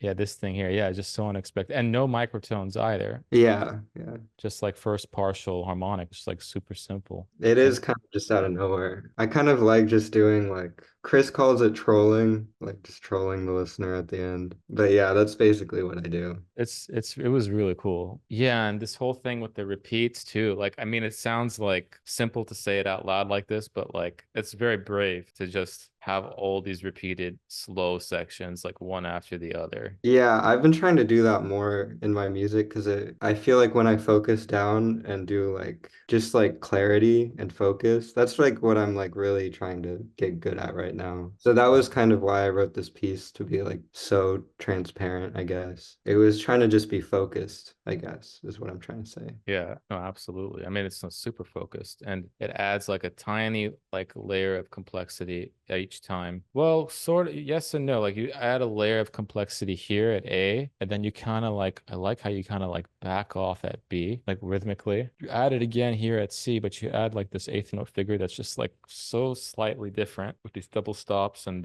just like the Mhm. rhythm of the eighth note, which we haven't really heard. Just adding like that fourth instrument as a 2T thing is just two players, sort of four players, sort of four players, 2T, four players. It's so subtle. And yeah, I'm just really proud of you. I just think it's really good. I just think it's a good piece. Thank Yeah. you so much. I think that the other big thing about the piece is that it's not about microtones. The microtones were really just because I slowed it down so much. It was like really nice to hear them tune, I feel like. Whereas if it was like a faster version of this, Yeah. I don't think it would work really as well, but Well, yeah, well, speed is always going to be a problem when you're dealing with a microtonal language, unless like it's the Jack Quartet playing or something. I don't know. If I didn't have the score in front of me, I mean, I would have known there were microtones. Okay, fine. But I think your average audience, even your average like academic audience, might not even know, which is like yeah. really, really good. Okay, then you introduce the eighth note line, the second violin, and 16th note, so you pick up the tempo, but then you decrease the texture here a little bit, and then you have this thing. Yeah, I don't know if on the call we were talking about this part here. I remember thinking that this arpeggiated thing could have been reworked a little bit more. Yeah, I thought this part could have been a little bit more thought through. This part, F, G. Yeah, I'm like less happy with this when it picks up like starting at F. Um, than I am with the rest of it, especially when the cello comes in with the did it on the next page. I just think I could have done it. I'm actually like gonna rewrite that part probably. And this. It just feels kind of, yeah, like those arpeggios just kind of like go away. It doesn't really develop from that. I think that the sounds by themselves sound good. The 16th note thing, especially when it gets to this thing, the did it, this thing, like the sound profile is good. I just don't know how it relates exactly to what I heard before. That's my problem. But that's also how I listen to music. I like to relate things back to what I heard before. Yeah, I guess it's trying to come out of kind of like the sequence thing at E. Like if you just took one beat from E, like in the viola, and just like repeated it a bunch of times. Yeah. That's kind of what I was thinking it was coming out of, but it doesn't really make it that clear, probably. No, not really. Part of it is the dynamic, and part of it is because you introduced it in the viola. And then you got the cello you're kind of in the same range with the cello there. But I mean, you can't have like, that's the point is not to have every second of the piece. I mean, no piece has every second perfect unless you're Yeah. Bach or someone like that, you know? Yeah.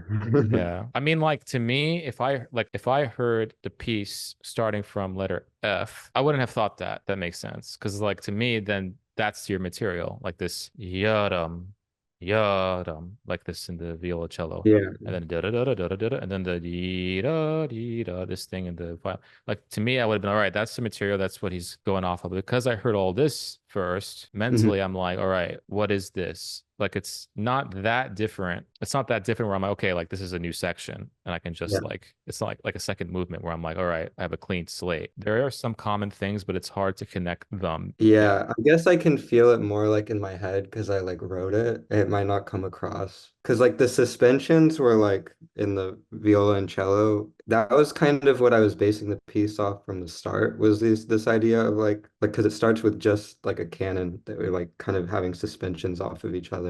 So I thought that was kind of like a progression of that, just in a more like rhythmic way, I guess. And the violin one is the same kind of cantus firmus that's going through the piece. Yeah, it kind of just like I think there might have just been a better way to get to those ideas that doesn't feel like it came out of nowhere. Yeah, I mean, part of it is also range. Like you end like sometimes it's the simplest thing. Like the first violin is down there on like the G string, it's down there, and then you got the second violin that's like this kind of top of the staff, then viola in the middle, like around middle C. If it was just like you kept the range similar at the start of F, I wonder what would have happened. Just a Yeah, thought experiment. I don't know if it would work, but I always try to figure out what is like the simplest solution instead of like rewriting the whole thing. I could also imagine like one more section that kind of transitions into it better in between F and E that kind of introduces more of what's at F, like combined with E in a way that transitions better, maybe. Because you have let's see, at E you have the viola taking the 16th note, which I get because you have the first and second violin at D doing like those eighth note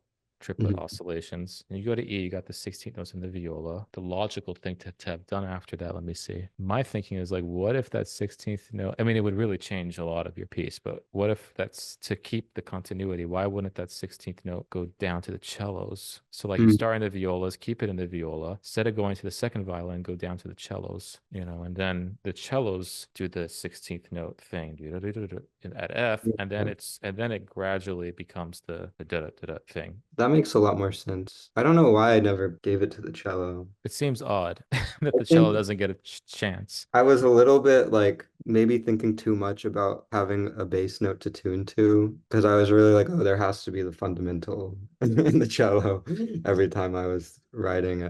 But I definitely could have done more. Well, you got to also think like you've established, yeah, this has happened to me a lot. You've established the fundamental really well for like the first few minutes. So you can do like what I call like a ghost fundamental where you like momentarily don't play the fundamental and Mhm. like you can kind of hear it. Like you'll Yeah. psychologically it'll still kind of be like just because you didn't play the fundamental doesn't mean like we don't remember it as a Mhm. listener. Like we're not goldfish, you know?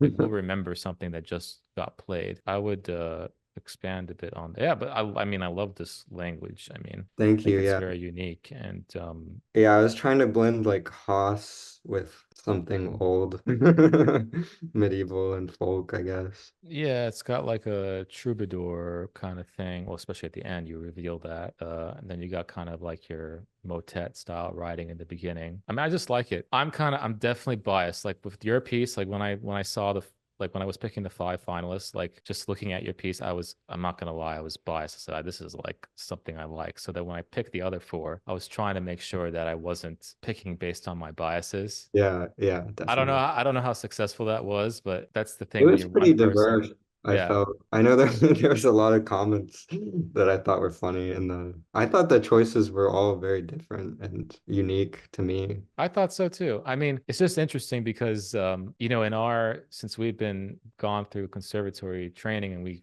hear a lot of music, we just hear a lot of music. We can't Yeah, really, I think that's the kind of difference. We can identify what's different in a piece. But like if you're just exposed to Vivaldi and Bach, and which is nothing wrong yeah, with that, the moment you hear anything like past Debussy, it's like, oh my God, like all of this sounds the same. And like even when I show like my parents or someone in my family that's not a musician at all, like it's even more extreme to them. Like anything played by an orchestra or a string quartet or whatever, sounds the same. Yeah. That extreme. Yeah. I found it interesting because like people who are really into the old classical music and have a hard time with newer classical music, I found the people that don't listen to classical music at all are like more receptive to newer music. People more ingrained in the classical. Like my girlfriend like never has listened to classical really, but she like listens to like I took her to like Andrew Norman concert and she was like, I like the funny sounds. Like, it's like Oh, she said that? yeah, whereas like it would probably piss someone off more that it's just like only listens to Bach or something. I don't know what it is. I mean, I've met people like that too. They can they like the new music, but they found the classical stuff boring. I'm glad that I like both. I could have easily not liked one or the other. I think it's just better if you like both. Yeah, I think life is better when you like both. yeah, Because then you wouldn't have found all that motet kind of stuff, right? yeah.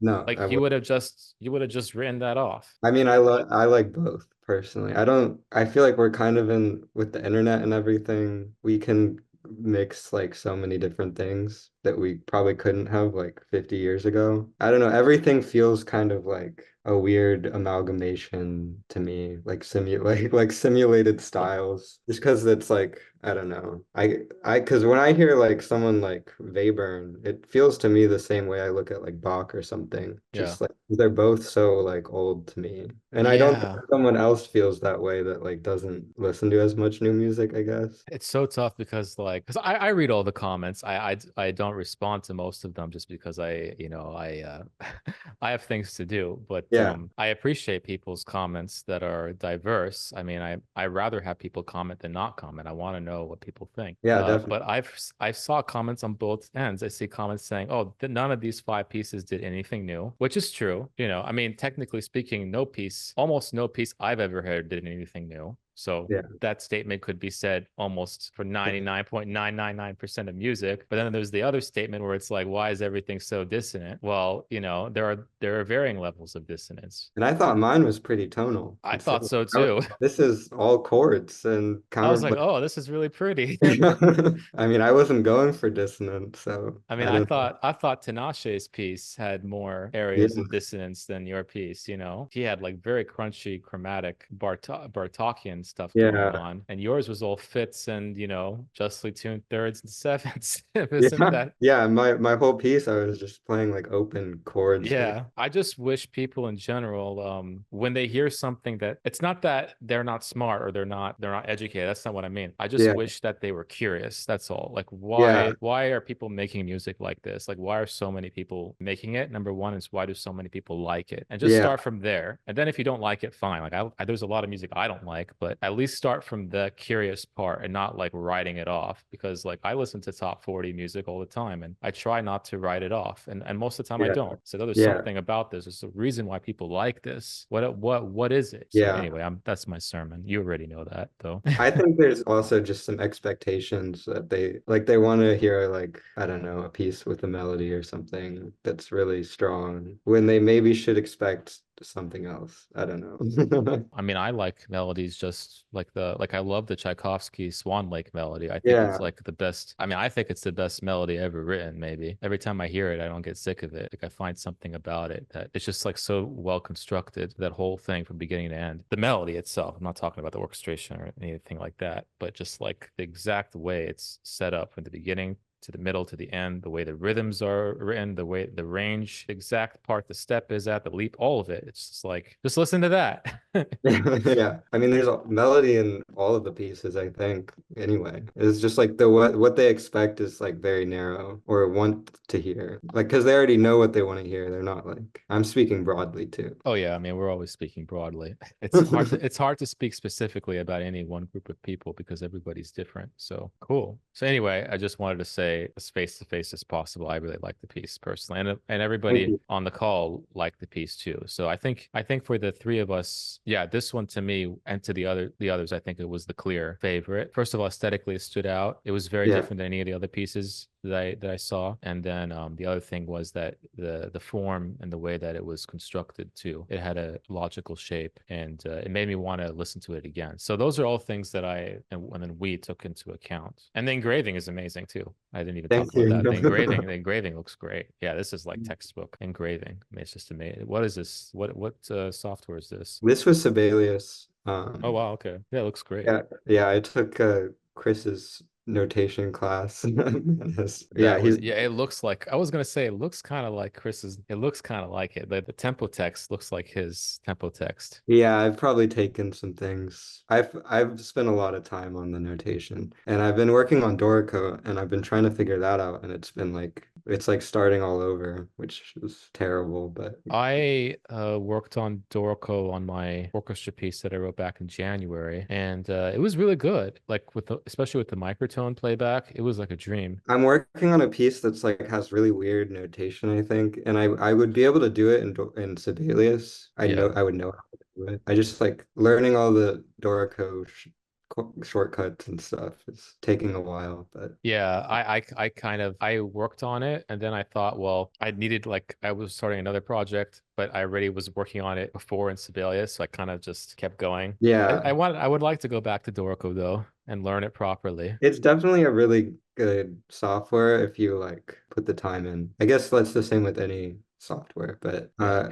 it's definitely kept more up to date than Sibelius, I think. I feel like long-term Dorico might be better, but short-term, I work so much faster in Sibelius. Yeah, and I know all the workarounds in Sibelius. Yeah, That's the other thing. But I don't think Dorico, from what I understand, there's not a lot of like finagling you have to do, like you do have to do in Sibelius. At least when I was working in Dorico on that piece, like there was nothing weird I had to do. But in Sibelius, there's all this stuff that you have to kind yeah. of fake in the graphics and stuff. So anyway, Yeah. And Sibelius, honestly, the workflow for me, the Dorico workflow, it's really hard for me because I like to like move things around like yeah. engrave wise while I'm writing, or else it just like bothers me. But Dorico, you have to like switch tabs or like switch to like engrave mode to notate mode to I don't like that part of it. I think long term it makes more sense, but and Yeah. then MuseScore, a lot of people are using that. So, and some of it looks real. Some people that know how to use it well, it looks pretty freaking convincing. I used it back in high school. I used it to get into music school, actually. I ended up re-engraving all those pieces, though, into Sibelius, because there's only so much you can do in music. And that was MuseScore 3. They had a new one, I think. It had limitations for sure. I was using MuseScore on the fly when I was teaching my composition class at New Jersey City University, Hmm. and it was actually like I was like pushing buttons. Like I never opened it at home. I was just doing it in class because everybody was using MuseScore. But I thought it was like for basic stuff, it was like pretty easy to navigate. But I never did anything more than just like inputting. It was like a very basic class. Just did nothing more than Yeah. just like inputting notes, for them and playing back things. So Yeah. I mean, it's really accessible, yeah, easy to use, yeah. which you can't say about like Sibelius. Yeah, or finale. God, Yeah.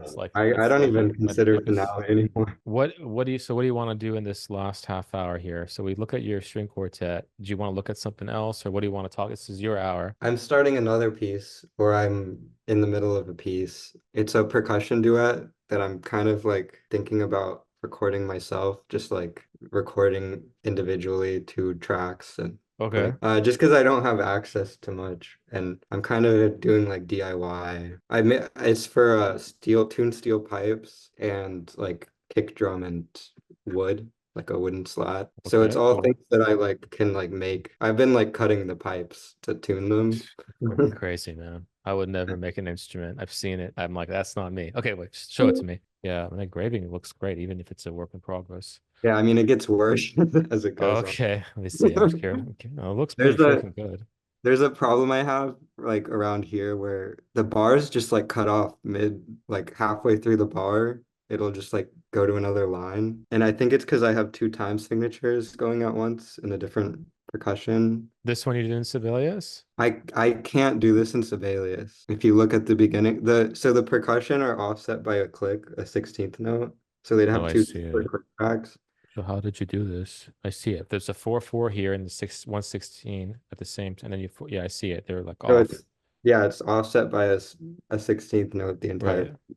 Uh, Okay. and in Sibelius, that would be really hard to do No, because I have to draw every bar line. what is this, like Illustrator? You put this in. This is all Dorico. Really? For Dorico, you can have two different time signatures. They have like that built in. I think there's some like issues with it, maybe, because later on it starts doing weird things. I don't know if that's because of the time signature, but yeah, that's what I've been trying to work around. Basically, when they're both playing eighth notes, it will sound like 16th notes because they're 16th Yeah. no. Digga, digga, digga, digga, digga, digga, digga, Yeah. digga, right?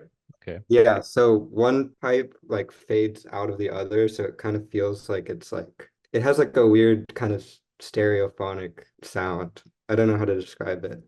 I was trying So to send the audio file, but it might be too big. I get the picture. So the percussion one, are they gonna be standing separate? Like, But yeah, stereo like on two different sides, so it has a really like clear stereophonic. And it gets really cool because I also have a kick drum and you can do like really fast kicks that are like okay. going back and forth across the room, which is what I want to do. And also you can do like really weird, cool rhythms with triplets because they're all set by a 16th note. Oh, that's insane. Yeah, this part here, the second system.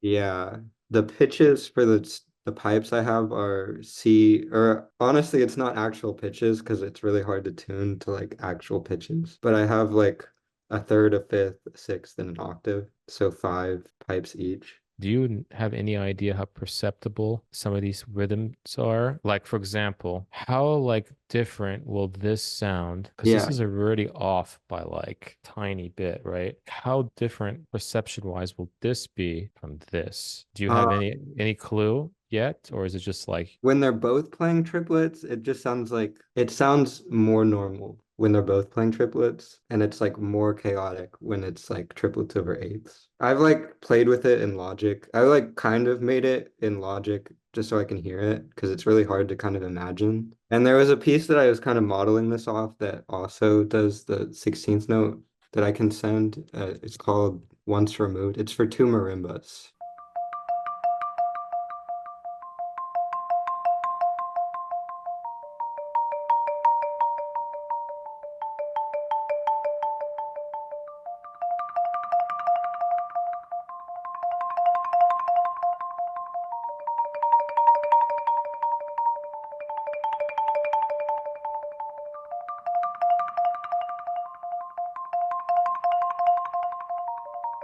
this is the oh now it changed.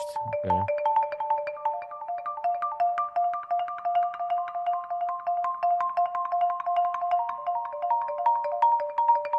This is what I was thinking about. With the marimba, it's like it's so attack driven. It decays Yeah. so rapidly, so you can hear the change. With these pipes, they're I'm sure these are like super resonant. Like these are like what the pipes that are in that piece by David Lang. There's a piece where he has like all these tuned pipes. Like that's like the only piece I can think of that has all those tuned pipes. And like I remember I was sitting there live at Domenice Center. You know, he's hitting the thing, all four of them. And I remember at a certain point I only heard or mostly heard resonance and not Mm. much attack. And I mean, I guess you can change the mallet. Yeah, I've been playing around with the mallet a lot because it really depends because I could even use like a snare stick on the pipe. That's true. Yeah, if you don't care about Yeah, messing it up. I mean I made it. Yeah, you don't care about scratching it or anything like that. I have a lot of control over like the sound. I mean, I should think also definitely about like live performance, but I'm just doing this right now as like a recording project, basically. So if I can like close mic it and get a really nice like sound, I mean, it could also be like amplified live Mhm. because I'm already like I wrote an electronic part. I'm not sure if I want to have it yet. I'm still like figuring that out and the form. Right now it's like 25 minutes long, and I think I need to like cut it down. And is this the end or is this still being worked out? That's the end, but I'm like cutting more than I'm adding at this point. I'm just trying to find like a balanced form for it. There's a lot more like activity towards the beginning than the end. It kind of just like dies out.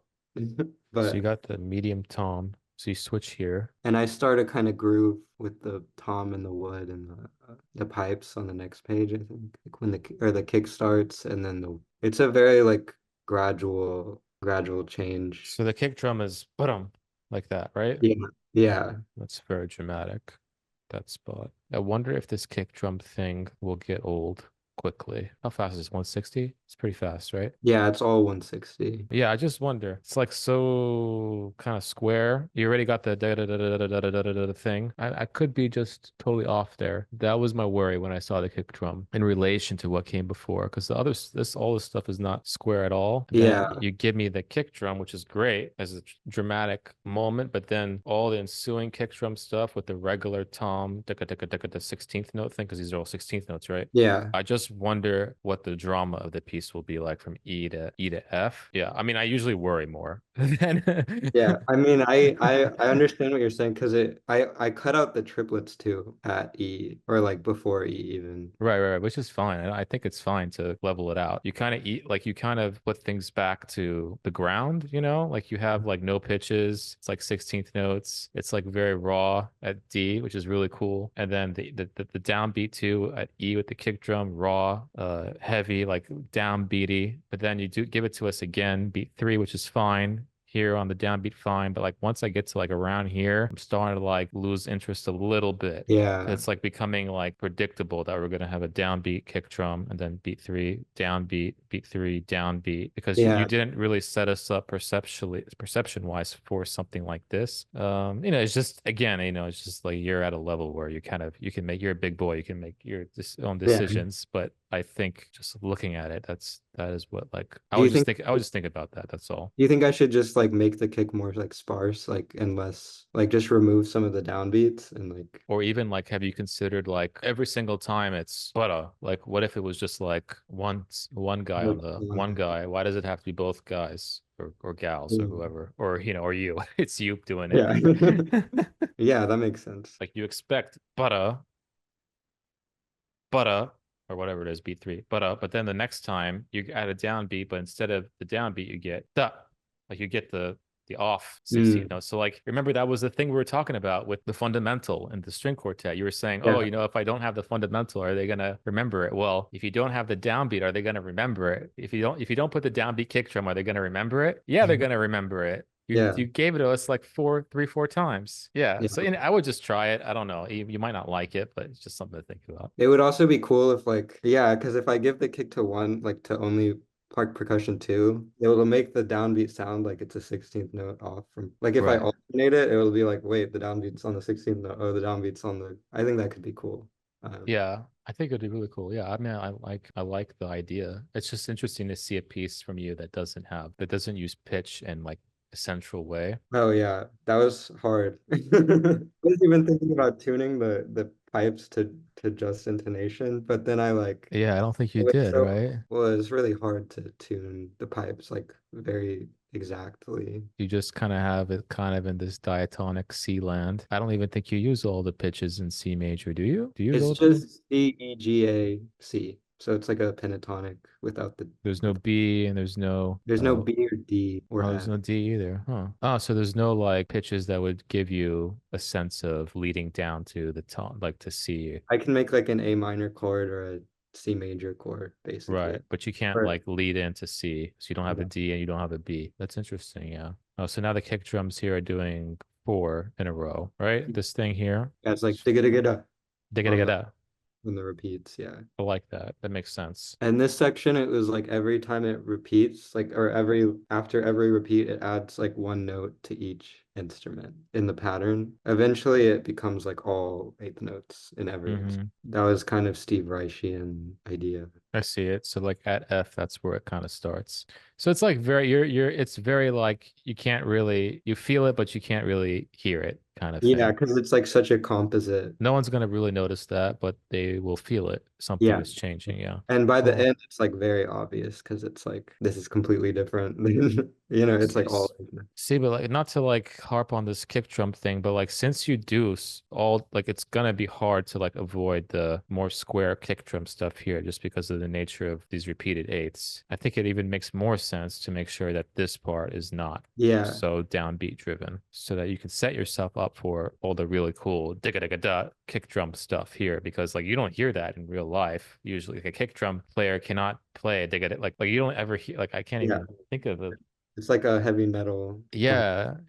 So yeah, I would save those moments, for this part. What's happening here? Oh, then the kick drum also. Oh shit. Yeah, So so this it's is like everybody really, going 16th notes. yeah, climactic moment, I guess. And then I wrote after that, I was like thinking because I feel like it gets too like monotonous, just like the sounds. So I was thinking of ways to like change the timbre of like the pipes or something without like adding another instrument because I can't really do that. I was gonna ask when do you change like the feel, and you kind of do here with the 5/4. That was my next question. Yeah, I make it like rhythmically different and I like make it less pipe driven. It's becomes more like percussive, like tom and wood. Well, why not have this kind of change in feel? Like by feel, I mean this like time signature thing.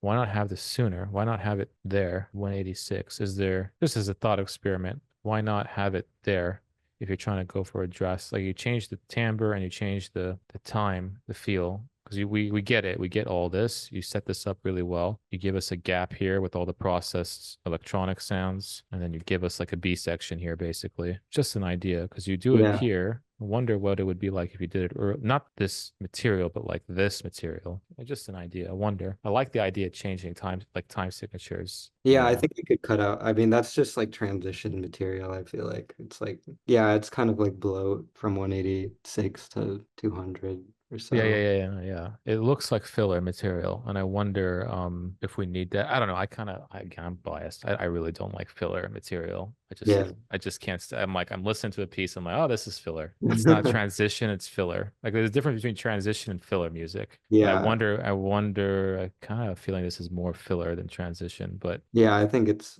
I mean, it also, when I made it in Logic, it was like this like electronic portion basically yeah. where all the rest are. But so I don't know. Yeah, I could cut that out. I don't need it. Yeah, I mean, just keep it, play it. I mean, and you can cut it out later. But I don't know. This is really cool. The five against giving us a different sense of where that's what this means, basically, right? Because we Yeah. won't really feel 5/4/4/4. We just will feel the downbeat thing here. Yeah, it's the same kind of melody that came before, I guess melody but it's Yeah. just stretched in the time signature a little more. That's a good idea. I was wondering in the back of my head, but I didn't want to like insert myself in that way. But yeah, you did it. You did it yourself. And this is where the engraving gets like really Oh weird. yeah, it's still super readable. I mean, I wonder if there are any moments for, oh, you sort of do it. I guess you just did it here. I was gonna say if there's any moments for any player to be on their own, and I guess you do that right here. Yeah. But And then then I do this like wooden trade-off thing, 266. And then it starts like a really like groove oriented thing. And then there's a long like tom duet, just tom. we heard these toms from the beginning, right? We heard these toms here, Yeah, or same toms. medium toms. Cool. So you Yeah. bring them back. Yeah, I bring it back and it just does like a kind of solo with like weird rhythmic values and then after that long kind of tom solo or duet, I was having this is the most like unformed part. I was thinking of even just ending it at the tom solo, but because with the click track it's really easy to like phase like the piano phase kind of thing, but with the pipes. But I couldn't figure out how to notate that, or if I even should, and just to say like phase. I think what you just said is correct because that tradition is there with percussion Yeah, players, right? They know how to do that by now. They've had 50, 60 years, maybe more to figure out how to do that, the phasing thing. yeah. But then I was even wondering because it like loses so much energy when they're doing that, whether it's even worth it, extend it even further. I mean, this part of the piece reminds me of like that piece by Andrew Norman, Try. I know that one. You can see how he does it. He does this thing where like he kind of it's like so active for like much of the piece. I mean, way more like active actually, like texturally because he's working with the chamber orchestra. Yeah. But then at the very end, he like just has this like percussion, I mean, not percussion, piano that's playing by himself, like this really simple material, but it just like repeats over and over and over, and you're like, wait, why is he doing this? It's kind of like what you did at the end of your string quartet, but it was like way more intense. It's because you had a chamber orchestra sitting there. You have all these players just sitting there doing nothing, and then piano. Let me see if I can pull up this score here. Yeah, look at this. So it's like all this activity as Andrew does, and then like this piano thing. So there's page 83, right? We're at and there was 13 more pages to go, right? So all that activity, and then like this page here, the piano starts to do its thing, and it's just like that, like for pages. And that looks like a lot of music, but it's not, because he's like holding down, he's like doing that liggity thing where it's kind of like he's holding pitches down, but like lifting them up. He's like kind of doing that Oh, sort so of you, thing. Like on this, yeah. So it's not as much sound as it looks, and he does it for like forever. Anyway, but like I feel like something like that could work for you, but like with the drums and playing loudly, like with yeah, and it's just like a quiet or something like that. or Right. loud, it could just be Yeah, loud. yeah. Yeah, I Yeah. mean, I made it loud. Because I was just like fading it out. Like I was just listening to what it sounded like, and it was like it dragged on for so long. And I was like, Yeah. if I'm gonna write a piece like this, should I just like make that the whole piece? Or Yeah. like, Yeah. Awesome. Okay, Lane. I actually got to get off this call and get on another one. Yeah, but this was fun, man. yeah, This is thank you really so great. much. All right, dude. Catch up with you later. Thank you so much again. Bye Bye. bye. Bye bye.